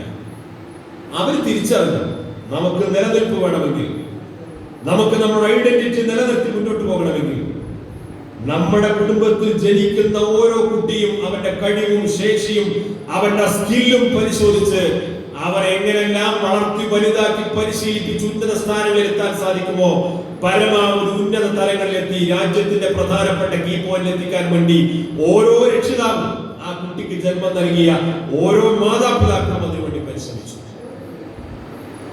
ഇന്ത്യ രാജ്യത്ത് പാർസി വിഭാഗം ആർക്കും നുള്ളി നോവിക്കാൻ പോലും സാധിക്കാത്ത വിധം നിർണായകമായ അധികാര ഘടനയിൽ സ്വാധീനമുള്ള ഒരു വിഭാഗമായിട്ട് അവർ മാറിക്കഴിഞ്ഞു. അതുകൊണ്ട് ന്യൂനപക്ഷമാണ്. നമുക്ക് നമ്മുടെ വോട്ട് ബാങ്കുകളൊക്കെ ഭിന്നിച്ചു പോയിരിക്കുന്നു, നമ്മൾ അസംഘടിതരാണ്, നമ്മൾ ഒരുപാട് സംഘടനകളായിട്ട് കഴിഞ്ഞുകൊണ്ടിരിക്കുകയാണ്, നമ്മൾ കഷ്ടപ്പാടിലാണ് എന്ന് പറഞ്ഞ് നിരാശ പലർത്തി ആ നിരാശയെ മൂർച്ഛിപ്പിച്ച് നിരാശയെ വളർത്തി വലുതാക്കി തീവ്രമായ വൈകാരികമായ ശൈലിയിലേക്ക് സമൂഹത്തെ കൊണ്ടുവരികയല്ല വേണ്ടത്. നമ്മുടെ സമുദായത്തിൽ വളർന്നു വരുന്ന ചെറുപ്പക്കാരെ പഠിപ്പിച്ചും പരിശീലിപ്പിച്ചും വളർത്തിയെടുത്ത് അവരോരോരുത്തരുടെയും കഴിവുകളും ശേഷിയും നിർണയിച്ച് അവരെ സമൂഹത്തിന്റെ ഉന്നത സ്ഥാനങ്ങളിലേക്ക് എത്താൻ ആവശ്യമായ പരിശ്രമം നടത്തുന്ന ഒരു ടീം നമ്മുടെ ഓരോ മുസ്ലിം മഹല്ലുകളിലും വളർന്നു വന്നു കഴിഞ്ഞാൽ ഇന്ത്യ രാജ്യത്ത് മുസ്ലിം സമുദായത്തെ വെല്ലുവിളിക്കാൻ ആർക്കും സാധിക്കാത്ത വിധം ഒരു നിർണായകമായ ശക്തിയായി, ആരെയും തോൽപ്പിക്കാനല്ല, പക്ഷേ നമുക്ക് നമ്മുടെ അഭിമാനകരമായ അന്തസ്സും വ്യക്തിത്വവും നേടിയെടുത്തുകൊണ്ട് മുന്നോട്ട് പോകാൻ സാധിക്കുന്ന ഒരു സാഹചര്യം വരും. ഇതൊന്നും നടക്കാത്ത കാര്യമല്ല. ഇത് നടക്കാത്ത കാര്യമല്ല. മുസ്ലിങ്ങൾക്ക് സമാനമായ വെല്ലുവിളികൾ നേരിട്ട ഇന്ത്യയിലെ സിഖ് സമുദായം അത് നേടിയെടുത്തിട്ടുണ്ട്. മുസ്ലിങ്ങൾ ഇന്ന് നേരിട്ടുകൊണ്ടിരിക്കുന്നതിനേക്കാൾ സമാനമായ വെല്ലുവിളിയെ നേരിടുന്ന സിഖ് സമുദായം അത് നേടിയെടുത്തിട്ടുണ്ട്. ഇന്ദിരാഗാന്ധിയോടുള്ള വിദ്വേഷം കാരണം ഇന്ദിരാഗാന്ധിയുടെ അംഗരക്ഷകനാണ്, സിഖുകാരനായ അംഗരക്ഷകനാണല്ലോ ഇന്ദിരാഗാന്ധിയെ വെടിവെച്ചു കൊന്നത്. ഇന്ദിരാഗാന്ധിയെ സിഖ് തീവ്രവാദി വെടിവെച്ചു കൊന്നപ്പോ ആ സമുദായത്തിന്റെ രക്ഷയ്ക്ക് വേണ്ടി പഞ്ചാബിൽ ഭിന്ദ്രൻവാരുടെ നേതൃത്വത്തിൽ സിഖ് തീവ്രവാദം നടന്നു വന്നിരുന്നു. നമ്മൾ സ്വന്തം ഒരു ന്യൂനപക്ഷമാണ്, ഇന്ത്യയിലെ ചെറിയ ന്യൂനപക്ഷമാണ്, ഞങ്ങൾക്ക് സ്വന്തമായ രാജ്യം വേണം, അങ്ങനെയാണ് ഞങ്ങൾക്ക് നിലനിൽക്കുള്ളൂ, ഖലിസ്ഥാൻ വാദവുമായിട്ട് പഞ്ചാബിൽ ഭിന്ദ്രന്മാരുടെ തീവ്രവാദ സംഘടന രംഗത്ത് വന്നു. ആ സിഖ് തീവ്രവാദികളാണ്, ആ ആശയം പേറുന്ന ആളുകളാണ് ഇന്ദിരാഗാന്ധി വെടിവെച്ചു കൊന്നത്. ആ വെടിവെച്ചു കൊന്നതിന് പ്രതികാരമായിട്ട് സിഖ് സുവർണ ക്ഷേത്രത്തിലേക്ക് ഇന്ത്യയിലെ പട്ടാളം ബൂട്ടിട്ട് കയറി വെടിവെച്ച് ആയിരങ്ങളെയാണ് കൊന്നൊടുക്കിയത്. ഓപ്പറേഷൻ ബ്ലൂ സ്റ്റാർ എന്ന് ചരിത്രത്തിൽ പഠിക്കുന്ന സംഭവം. സിഖുകാരെ സുവർണ ക്ഷേത്രത്തിലേക്ക് പട്ടാളക്കാരെ അരച്ചു കയറിയിട്ട് ആയിരങ്ങളെ വെടിവെച്ചു കൊന്നു. നേരത്തെ മരണപ്പെട്ടു പോയ CPM-ന്റെ ദേശീയ സെക്രട്ടറി ആയിരുന്ന ഹർകിഷൻ സിംഗ് സുർജിത് അദ്ദേഹത്തിന്റെ ആത്മകഥയിൽ പറയുന്നുണ്ട്. അദ്ദേഹം പേരിന് സിഖുകാരനാണല്ലോ, ആ തലയെക്കെട്ടും താടിയൊക്കെയുള്ള ആളായിരുന്നു. ഇന്ദിരാഗാന്ധി കൊല ചെയ്യപ്പെട്ടപ്പോൾ എനിക്ക് ആ മൃതദേഹം സന്ദർശിക്കാനോ അവിടെ റീത്ത് സമർപ്പിക്കാനോ എനിക്ക് സാധിച്ചില്ല. അതിന്റെ കാരണം പറഞ്ഞത്, അന്ന് ഡൽഹിയുടെ തെരുവിൽ സിഖ് വേഷം ധരിച്ച ഒരാൾ പുറത്തിറങ്ങിയാൽ പട്ടാളം വെടിവെച്ചു കൊണ്ടിരുന്നു. സിഖുകാരനാണോ വെടിവെച്ചു കൊണ്ടു. അത്രമേൽ നിലനിൽപ്പിന്റെ ഭീഷണി അനുഭവിച്ച ഇന്ത്യയിലെ സിഖ് സമുദായം. ആ സിഖ് സമുദായം എവിടെ എത്തി? ഇന്ത്യയിൽ കർഷക സമരത്തിന് നേതൃത്വം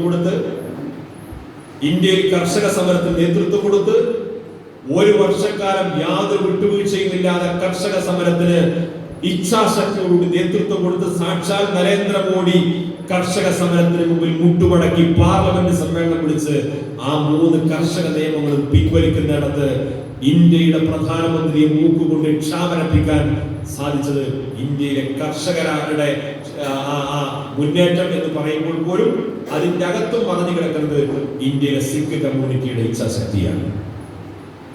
അവർക്കത് സാധിച്ചു. ന്യൂനപക്ഷമാണ് എന്ന അപകർഷതാബോധം നമുക്കിടയിൽ പ്രചരിപ്പിക്കുന്നവരോട് നമുക്ക് തിരിച്ചു പറയാനുള്ളത്, അത്തരം സമുദായത്തിൽ അപകർഷതാബോധം വളർത്തിയെടുക്കുകയല്ല വേണ്ടത്. സമുദായത്തിൽ ചെറുപ്പക്കാർക്ക്, വിദ്യാർത്ഥികൾക്ക് പ്രതീക്ഷ കൊടുക്കണം, ആത്മവിശ്വാസം കൊടുക്കണം. അങ്ങനെ പ്രതീക്ഷയും ആത്മവിശ്വാസവും കൊടുത്ത് അവർക്ക് വിദ്യാഭ്യാസം നൽകി, മതബോധം നൽകി, ആത്മീയമായ ചൈതന്യത്തോടു കൂടി അവർക്ക് വളർന്നു വരാൻ അവസരം ഉണ്ടാകുമ്പോൾ ഈ സമുദായത്തിന് എന്തെങ്കിലും സംഭാവന ചെയ്യാൻ നമുക്ക് സാധിക്കണം. നമ്മൾ ഓരോരുത്തരും ചിന്തിക്കേണ്ടത്, ഞാൻ SKSF-ന്റെ പ്രവർത്തകനായിരുന്ന കാലത്ത്, നാളെ നമുക്ക് പറയാൻ സാധിക്കും, ഞാൻ SKSF-ന്റെ പ്രവർത്തകനായിരുന്ന കാലത്ത് എനിക്ക് എന്റെ സമുദായത്തിന്റെ നന്മക്കും ഗുണത്തിനും ഭാവി ഭദ്രമാക്കുന്നതിനു വേണ്ടി ഇന്നാലിന്റെ പദ്ധതികളും പരിപാടികളും നടന്ന സമയത്ത് എനിക്കും അതിൽ പങ്കാളിത്തം വഹിക്കാൻ സാധിച്ചിട്ടുണ്ട്. ഞാൻ 10 കുട്ടികളെ അവരെ നേരിൽ കണ്ട് സംസാരിച്ച് അവരെ വിളിച്ചു കൊണ്ടുവന്നിരുന്ന് ഞാനും CDP-യിൽ ചേർത്തിട്ടുണ്ട്. 10-20 വർഷം കഴിഞ്ഞിട്ടുമ്പോ നമുക്ക് പറയണം, ഞാൻ അന്ന് ആ വീടുകളിൽ കയറി ഇറങ്ങി ഓരോ വിദ്യാർത്ഥികളെയും കണ്ട് സംസാരിച്ച് വളർത്തിക്കൊണ്ടുവന്ന ആ കൂട്ടത്തിൽപ്പെട്ട ആ 2-3 ആളുകളാണ് ഇന്ന് ആ സർക്കാർ സർവീസിൽ നിൽക്കുന്നത് എന്ന് നമുക്ക് ചൂണ്ടിക്കാണിക്കാൻ സാധിക്കണം. അല്ലാഹു തൗഫീഖ് നൽകുമാറാകട്ടെ. അതുകൊണ്ട് കുറെ സംഘടനകൾ നാട്ടിലുണ്ട്. അതേപോലെ നമ്മളൊരു സംഘടനയായിട്ട് ഇറങ്ങിയ നമ്മൾ ഒഴിവനുസരിച്ചൊക്കെ യോഗം കൂടുക, ഒഴിവനുസരിച്ചൊക്കെ എന്തെങ്കിലും പരിപാടി കാര്യങ്ങളൊക്കെ പോവുക, അടുത്ത സമ്മേളനത്തിലൊക്കെ പോവുക. അങ്ങനെ ഒരു നേരമ്പോക്കിന്റെ പരിപാടിയല്ല ഒരിക്കലും SKSF അങ്ങനെ ആക്കാനും പാടില്ല. ഇതിന് കൃത്യമായ പദ്ധതികളും പരിപാടികളും അജണ്ടകളും ഒക്കെ ഉണ്ട്. അത് അതാത് വിഷയങ്ങളിൽ അറിവും പ്രാപ്തിയും കഴിവുള്ള ആളുകളൊക്കെ ആയിട്ട് നമ്മൾ നിരന്തരമായിട്ട് സംവദിച്ചും സംസാരിച്ചും ചർച്ച ചെയ്തും രൂപപ്പെടുത്തിയിട്ടുള്ള പദ്ധതികളും പരിപാടികളൊക്കെയാണ്. തീർച്ചയായിട്ടും അത് നമ്മുടെ സമൂഹത്തിന്റെ ഗുണത്തിന് വേണ്ടിയിട്ടാണ്, ഈ ഉമ്മത്തിന് നന്മക്ക് വേണ്ടിയിട്ടാണ്. അഹ്ലുസുന്നത്ത് വൽ ജമാഅയുടെ ആശയാദർശങ്ങൾക്ക് അനുസരിച്ചുകൊണ്ട് ജീവിക്കുന്ന വിദ്യാസമ്പന്നരായ നാം ഒരു ബഹുസ്വര സമൂഹത്തിലാണ് ജീവിക്കുന്നത് എന്ന ബോധത്തോടുകൂടി മുന്നോട്ട് പോകുന്ന, എല്ലാ അർത്ഥത്തിലും മാതൃകായോഗ്യമായിട്ട് ജീവിക്കാൻ സാധിക്കുന്ന ഒരു സംഘടനാ ഘടനയാണ് SKSF വിഭാവന ചെയ്യുന്നത്. അതുകൊണ്ട് നല്ല പ്രതീക്ഷയോടുകൂടി ആത്മവിശ്വാസത്തോടുകൂടി ഈ പദ്ധതികളും പരിപാടികളൊക്കെ ഏറ്റെടുക്കാനും വിജയിപ്പിക്കാനും നിങ്ങൾ ഓരോരുത്തരും മുന്നോട്ട് വരണമെന്ന് മാത്രം അഭ്യർത്ഥിച്ചുകൊണ്ട്, സമയം ദീർഘിച്ചെങ്കിൽ എന്നോട് ക്ഷമിക്കണം. നിങ്ങളുടെ പ്രാർത്ഥനകളൊക്കെ ഈ വിനീതനെ കൂടി ഉൾപ്പെടുത്തണമെന്ന് വസിയത്ത് ചെയ്തുകൊണ്ട് അൽഹംദുലില്ലാഹി റബ്ബിൽ ആലമീൻ.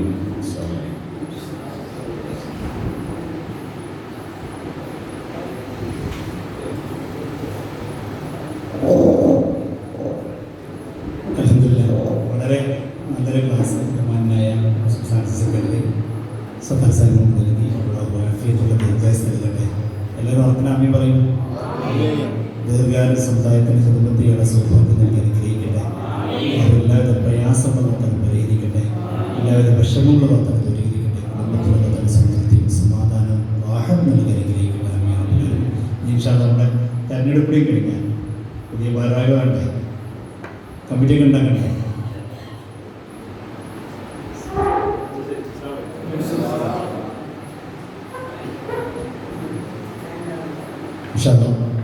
കമ്മിറ്റിയോട് ഉണ്ടാക്കി നമ്മൾ ഭക്ഷണമൊക്കെ റെഡിയാക്കിയിട്ട് അതിനുമാരും ഓരോ ഭക്ഷണമൊക്കെ ബാലൻസ് ആകും. അപ്പോൾ ഇൻഷാ അല്ലാഹ് റിപ്പോർട്ട് അവതരിപ്പിക്കാൻ വേണ്ടി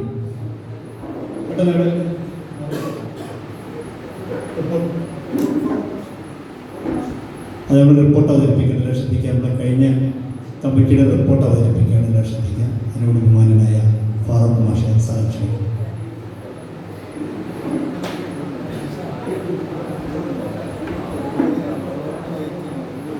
പക്ഷെ അതിന് മുമ്പ് നമ്മുടെ കണക്ക് നമ്മുടെ ബഹുമാനായ ജനറൽ സെക്രട്ടറി വളരെ നല്ല പ്രവർത്തനം കാഴ്ചവെച്ച സെക്രട്ടറിയാണ്. അതാവുന്ന വർക്കത്ത് ചെയ്യട്ടെ സെക്രട്ടറി സാക്ഷി.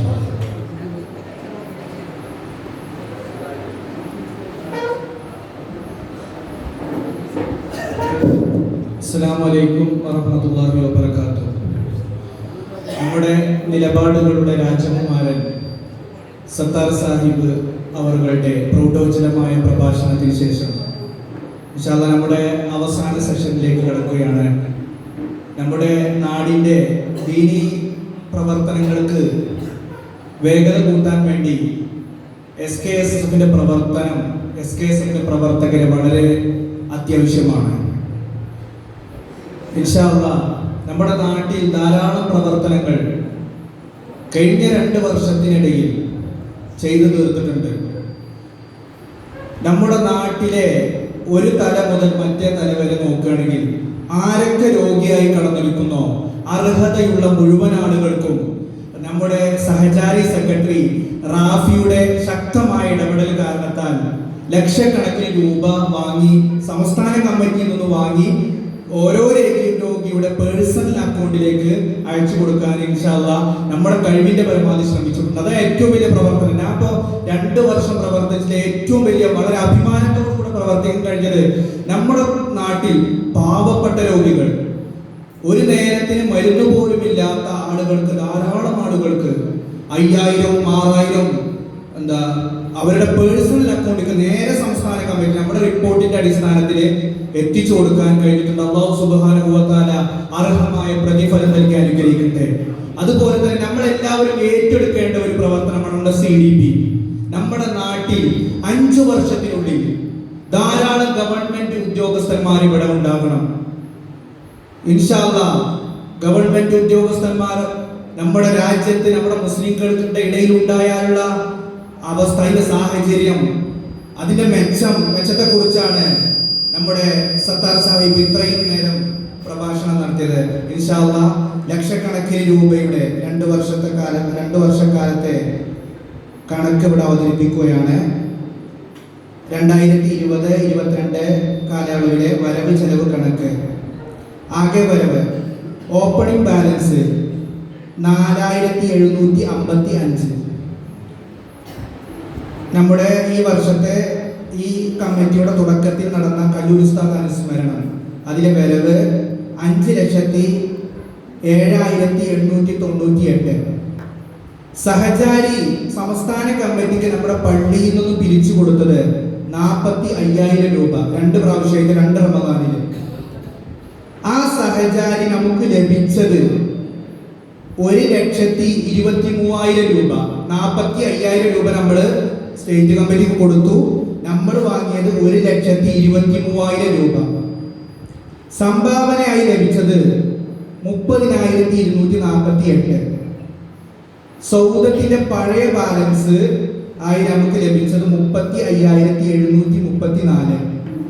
നമ്മുടെ സൗദത്തില് 2 കടകളുണ്ട്, അതിൽ നിന്നും വാടകയായി ലഭിച്ചത്. അതുപോലെ തന്നെ നമ്മുടെ ജനറേറ്റർ വസ്തുക്കളൊക്കെ അത് വാടക ഇനത്തിൽ ലഭിച്ചത് 74,050 രൂപ.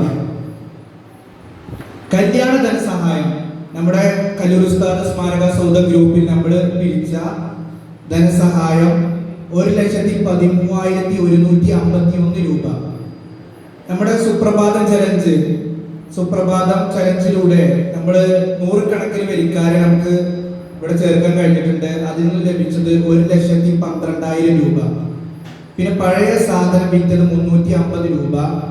തയ്യോട്ടിച്ചിറ മജ്‌ലിസുന്നൂർ കുറച്ച് പൈസ നമ്മുടെ സൗദത്തിന്റെ പണിക്ക് വേണ്ടി നമുക്ക് നൽകിയിരുന്നു, 15,000 രൂപ.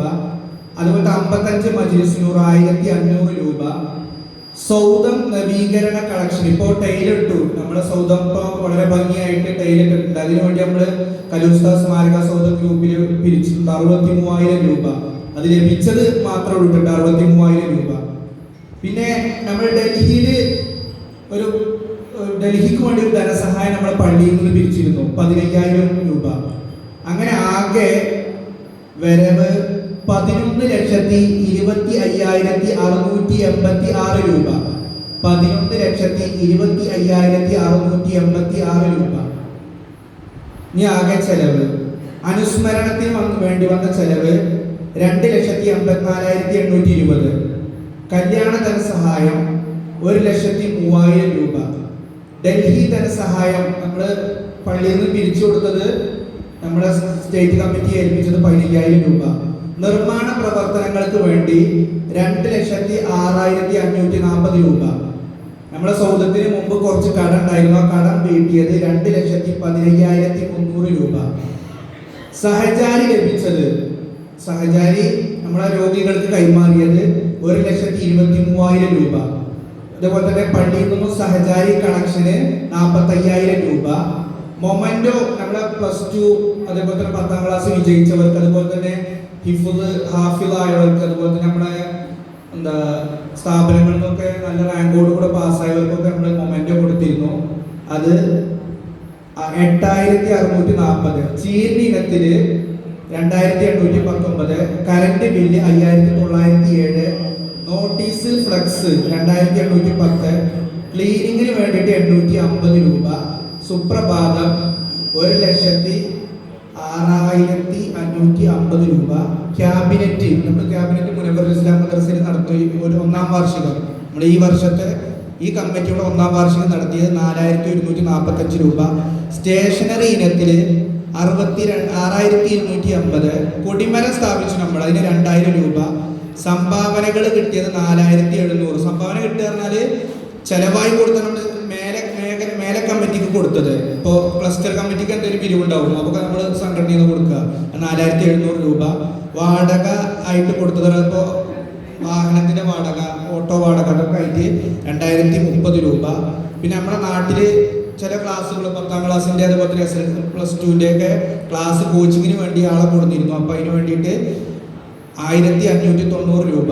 അങ്ങനെ ആകെ ചെലവ് 11,40,981 രൂപ. ആകെ വരവ് 11,25,686. ആകെ ചെലവ് 11,40,981 രൂപ.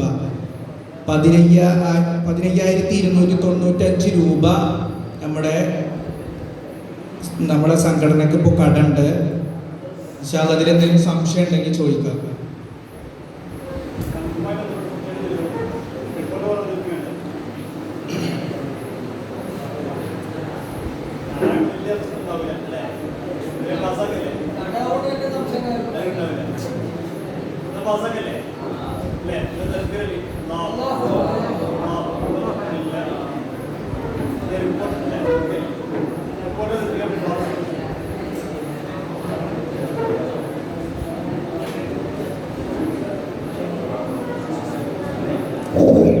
അസ്സലാമു അലൈക്കും.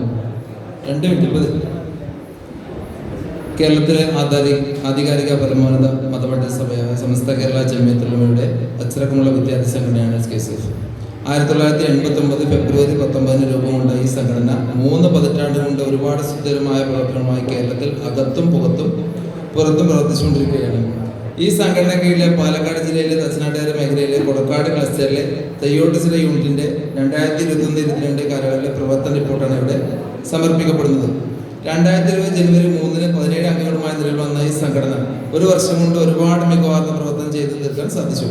2020 ജനുവരി 30-ന് സംഘടനയെ കുറിച്ച് അവബോധം ഉണ്ടാക്കുന്ന ലക്ഷ്യത്തോടു കൂടെ മെമ്പർഷിപ്പുള്ള മുഴുവൻ പ്രവർത്തകരെയും ഉൾപ്പെടുത്തി എവേക്കനിങ് എന്ന പേരിൽ നടത്തിയ ക്യാമ്പിലൂടെയായിരുന്നു പ്രവർത്തനത്തിന്റെ തുടക്കം. SKSF പാലക്കാട് ജില്ലാ കമ്മിറ്റി അംഗം ഉബൈദ് ആക്കാടൻ ക്യാമ്പിന് നേതൃത്വം നൽകി. മാർച്ച് 6-ന് വേനൽക്കാലത്ത് സജീവങ്ങൾക്ക് വേണ്ടിയിട്ട് ജലം ലഭ്യമാക്കുക എന്ന ഉദ്ദേശത്തിൽ പറവൽക്കൂർ തണ്ണീർക്കുളം എന്ന പദ്ധതി കുറിച്ചു. ഏപ്രിൽ 24, 25, 26 തീയതികളിൽ SKSFന്റെ താങ്ങും തണ്ടും ഈ മാലിന്യത്തിന്റെ എല്ലാം കല്ലൂർ ഉസ്താദിന്റെ അനുസ്മരണം അതിവിപുലമായി നടത്താൻ ഈ കമ്മിറ്റി കഴിഞ്ഞു. അനുസ്മരണ സമ്മേളനത്തിൽ മൊയ്തുൽ ഉസ്താദിന്റെ നാമധേയത്തിൽ സഹചാരി സെന്റർ നാടിന് സമർപ്പിക്കാൻ ഈ സംഘടനയ്ക്ക് കഴിഞ്ഞു. നമ്മുടെ നാട്ടിൽ ഇതിന്റെ കീഴിൽ ധാരാളം സന്നദ്ധ സേവനങ്ങൾ നടത്തി പോരുന്നു. മെയ് 8-ന് ന്യൂനപക്ഷ വേട്ടക്കെതിരെ സംസ്ഥാന കമ്മിറ്റി സംഘടിപ്പിച്ച ഹോം പ്രൊട്ടസ്റ്റ് ഡേ വളരെ സജ്ജമായി തന്നെ യൂണിറ്റ് സംഘടിപ്പിക്കാൻ സാധിച്ചു. റമദാൻ ക്യാമ്പയിനുമായി ബന്ധപ്പെട്ട് സംസ്ഥാന കമ്മിറ്റി നിർദ്ദേശിച്ച സമാഹ തിലാവ തഫക്കുർ മുസാബഖ തുടങ്ങിയ മുഴുവൻ പരിപാടികളും സമയബന്ധിതമായി തന്നെ യൂണിറ്റിൽ സംഘടിപ്പിക്കപ്പെട്ടു. അലിൽ മുനൂറുള്ള എന്ന ശീർഷത്തിൽ കല്ലൂർ ഉസ്താദ് സ്മാരക സൗഹൃദ വാട്സപ്പ് ഗ്രൂപ്പിൽ SYSുമായി ചേർന്ന് റമദാനിലെ നാട്ടിലെ പണ്ഡിതന്മാർ നേതൃത്വത്തിൽ സംഘടിപ്പിച്ച ദീനി പഠനങ്ങൾ വലിയ ജനശ്രദ്ധ നേടി. എല്ലാ റമദാനും സംസ്ഥാന കമ്മിറ്റി നടത്തുന്ന സഹചാരി കളക്ഷൻ 20,000 രൂപ സ്വരൂപിച്ച് ക്ലസ്റ്ററിൽ 1ാം സ്ഥാനം നേടാൻ യൂണിറ്റിന് സാധിച്ചു.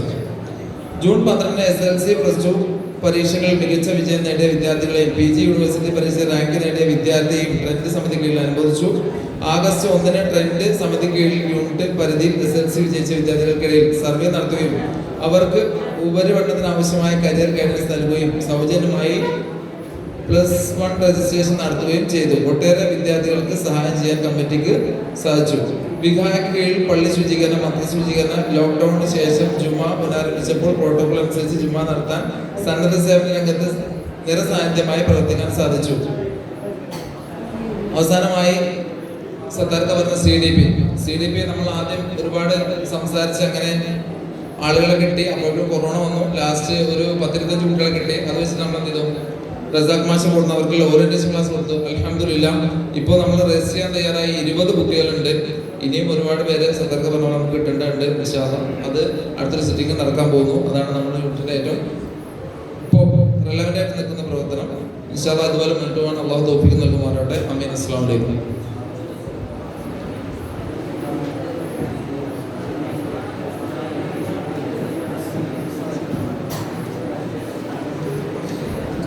റിപ്പോർട്ട് അസകല്ലേ പേജ് ഓർമ്മിക്കാം. അസകല്ലേ അതല്ല ഇതിൻ്റെ ഫ്രണ്ട് പറഞ്ഞോളി ഉണ്ടോ? ഇല്ലല്ലേ? ഇൻഷാ അല്ലാഹ് ഇവിടെ നല്ല നിർദ്ദേശങ്ങൾ ഒരുപാട് കിട്ടിയിട്ടുണ്ട്. അത് ഇൻഷാ അല്ലാഹ് ഇവിടെ തന്നെ പുതിയ കമ്മിറ്റി വന്നതിന് ശേഷം നടപ്പിൽ ഒരുപാട് നല്ല കാര്യങ്ങൾ ഇസ്ലാമിക് ക്ലാസ്സസ് സംഘടിപ്പിക്കണം.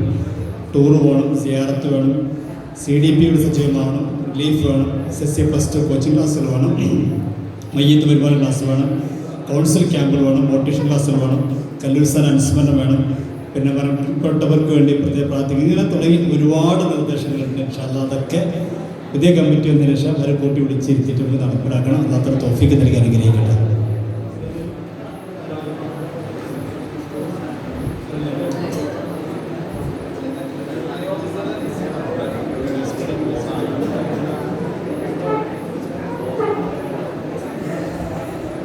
ഇൻഷാ അല്ലാഹ് നമ്മുടെ ഇനി തെരഞ്ഞെടുപ്പിലേക്ക് നീങ്ങാണ്.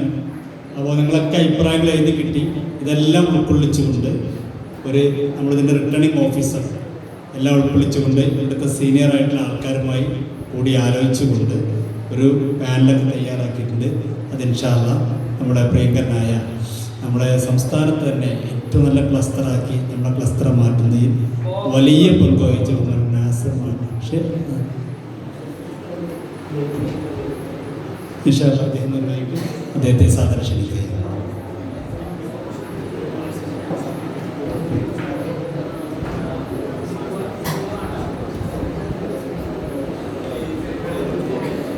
അസ്സലാമു അലൈക്കും വറഹ്മത്തുള്ളാഹി.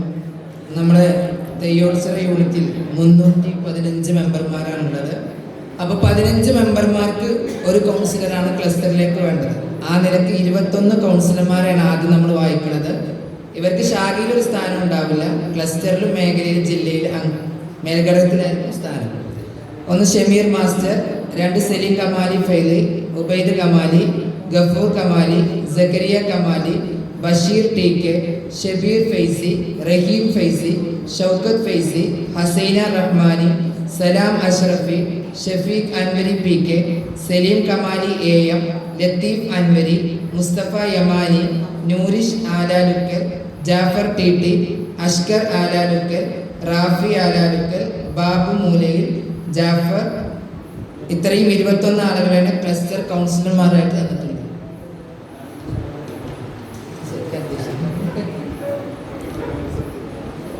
നമുക്ക് പഴയ കമ്മിറ്റിയെ പിരിച്ചുവിടാം അല്ലേ? അധ്യക്ഷന്റെ അനുമതിയോടെ പഴയ കമ്മിറ്റിയെ പിരിച്ചുവിട്ടതായി അറിയിക്കുന്നു. ഇനി പുതിയ കമ്മിറ്റിയിലേക്ക് ഒരു പാനൽ തന്നിട്ടുള്ളത് ഞങ്ങൾ ഒരുമിച്ചിരുന്നൊന്ന് ഒന്ന് വായിക്കാം. നമുക്ക് മാറ്റങ്ങൾ ഉണ്ടെങ്കിൽ പറയാം. ആദ്യം ഒന്ന് വായിക്കുകയാണ്.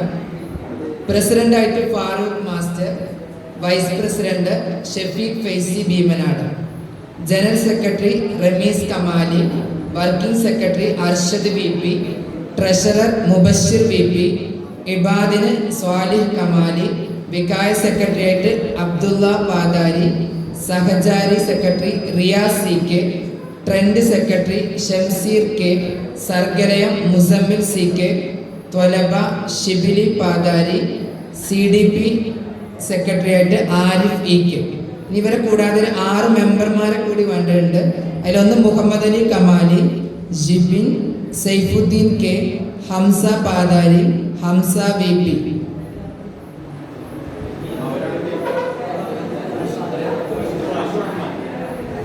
അബ്ദുറഹ്മാൻ.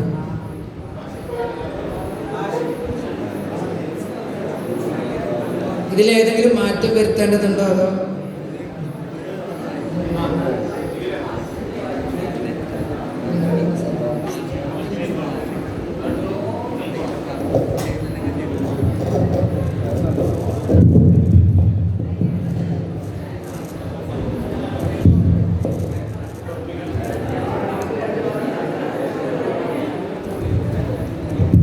ശ്രദ്ധിക്കുക, നമ്മുടെ പരിപാടി അവസാനിപ്പിക്കാൻ വേണ്ടി പോകണം. ഇപ്പോൾ ഒരു പാനൽ ഇവിടെ വായിച്ചു. ആ പാനലിനെ കുറിച്ചുള്ള അഭിപ്രായങ്ങൾ അറിയിക്കാം. അഭിപ്രായങ്ങളില്ലെങ്കിൽ നമുക്ക് ഈ കമ്മിറ്റി മതിയെങ്കിൽ ഇതാണ് പാസ്സാക്കിയാൽ നമുക്ക് അടുത്ത ചടങ്ങിലേക്ക് പോവാം. അതുകൊണ്ട് സമ്മതമാണോ? ഒന്ന് ഉറക്കനെ തക്ബീർ. അല്ലാഹു അക്ബർ, അല്ലാഹു അക്ബർ, അല്ലാഹു അക്ബർ, ലാ ഇലാഹ ഇല്ലല്ലാഹു അല്ലാഹു അക്ബർ, അല്ലാഹു അക്ബർ വലില്ലാഹിൽ ഹംദ്. ഇനി നമുക്ക് ചെറിയൊരു പണി കൂടി. ഇതിനുള്ള സബ്വിങ്ങുകളുണ്ട്. നമുക്ക് SKSFന് കീഴിലായിക്കൊണ്ട് 6-7 സബ്വിങ്ങുകളുണ്ട് യൂണിറ്റ് തലങ്ങളിൽ വരേണ്ടത്.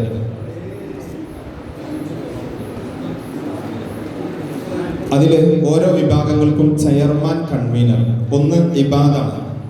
ഇബാദ എന്ന് പറഞ്ഞാൽ നമ്മളൊരു ആത്മീയമായ ഉയർച്ചക്ക് പ്രവർത്തിക്കേണ്ട ഒരു വിഭാഗമാണ് ഇബാദ്. അതിന് 2 ആളുകളുമാണ്. ഇതിൽ നിന്ന് പേര് പറയാം. ആഷിഫ് ആരാ? ഒന്ന് ഈച്ചയ്ക്ക്. ഓക്കെ, ഇബാദിലേക്ക് അല്ലേ? നിങ്ങളെ അഭിപ്രായം പറ്റൂലെങ്കിൽ പറ്റൂല എന്ന് പറയണ്ടേ? ഒരാളെ കൂടി.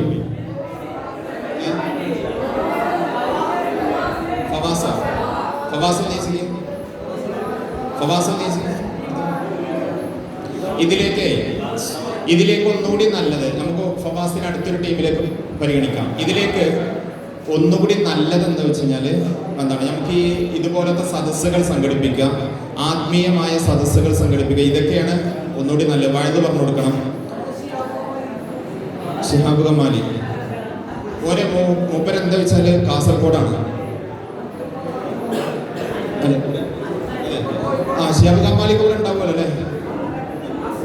ഇത് ഷിഹാബ് കമാലി.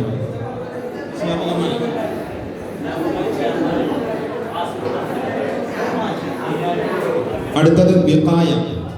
വിഖായ നമുക്കറിയാലോ അല്ലേ? നമ്മുടെ ഇവിടുത്തെ പ്രവർത്തനങ്ങളിലൊക്കെ മുൻപന്തിയിൽ ഉണ്ടാകേണ്ട ഒരു വിഭാഗമാണ് വിഖായ.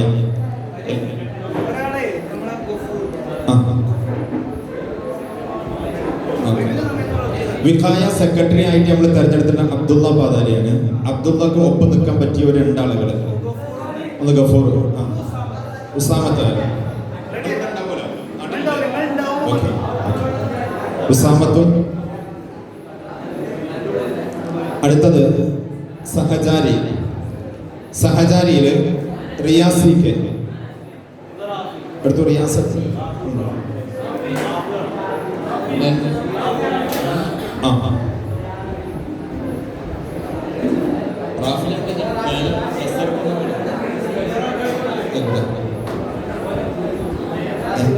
ഒന്ന് റാഷിദായാലും ഹംസ എക്സിക്യൂട്ടീവ് ഉണ്ട്. ഹംസ എക്സിക്യൂട്ടീവ് ഉണ്ട്. ഉമർ അലി സഹചാരി. റാഷിദിന്റെ പേര്. ഓക്കെ. ഇനി ട്രെൻഡ് പറഞ്ഞ വിദ്യാഭ്യാസ സമിതിയാണ്. ഇവിടെ കോച്ചിങ് ക്ലാസ്സുകൾ നടത്താം. നേരത്തെ പറഞ്ഞ ആരായിരുന്നു? ഫവാസ് അല്ലേ? റാഷിദ് ഗൾഫിൽ പോവാ.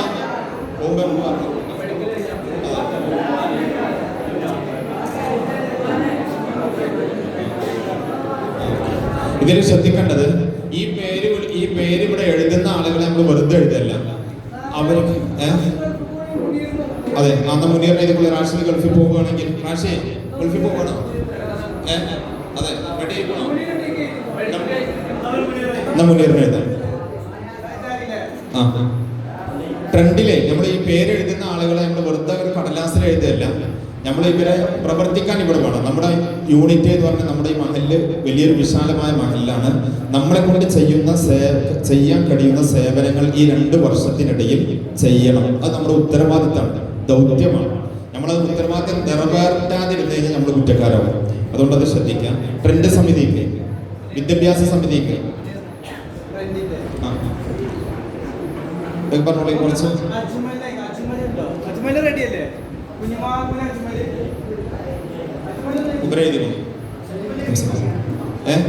അജ്മൽ എടുത്തു. ഒന്ന് എഴുന്നേറ്റ്. ഓക്കെ. ഇവിടെ PGക്ക് പഠിക്കണവരുണ്ടോ? ഡിഗ്രി PGക്കൊക്കെ പഠിക്കണവരെന്ന് വെച്ചാൽ ഹംസ എക്സിക്യൂട്ടീവിൽ വന്നിരുന്നു. B.Ed പഠിക്കണ ആരാ പറഞ്ഞേ?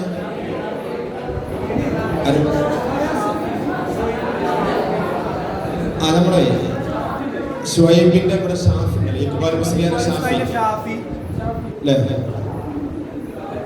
പറ്റൂലേ? അല്ലെങ്കിൽ ഇവിടെ B.Ed പഠിക്കണ ആരാ പറഞ്ഞ? B.Com ഫയാസോ?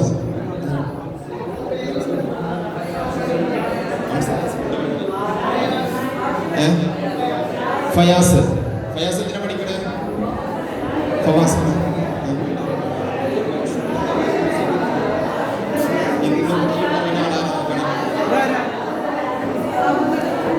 വെറുതെ പേര് പറഞ്ഞിട്ടില്ലേ?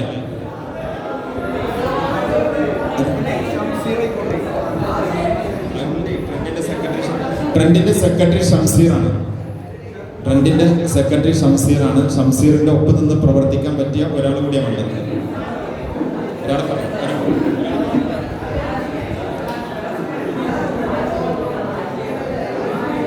പുറത്തുണ്ടോ?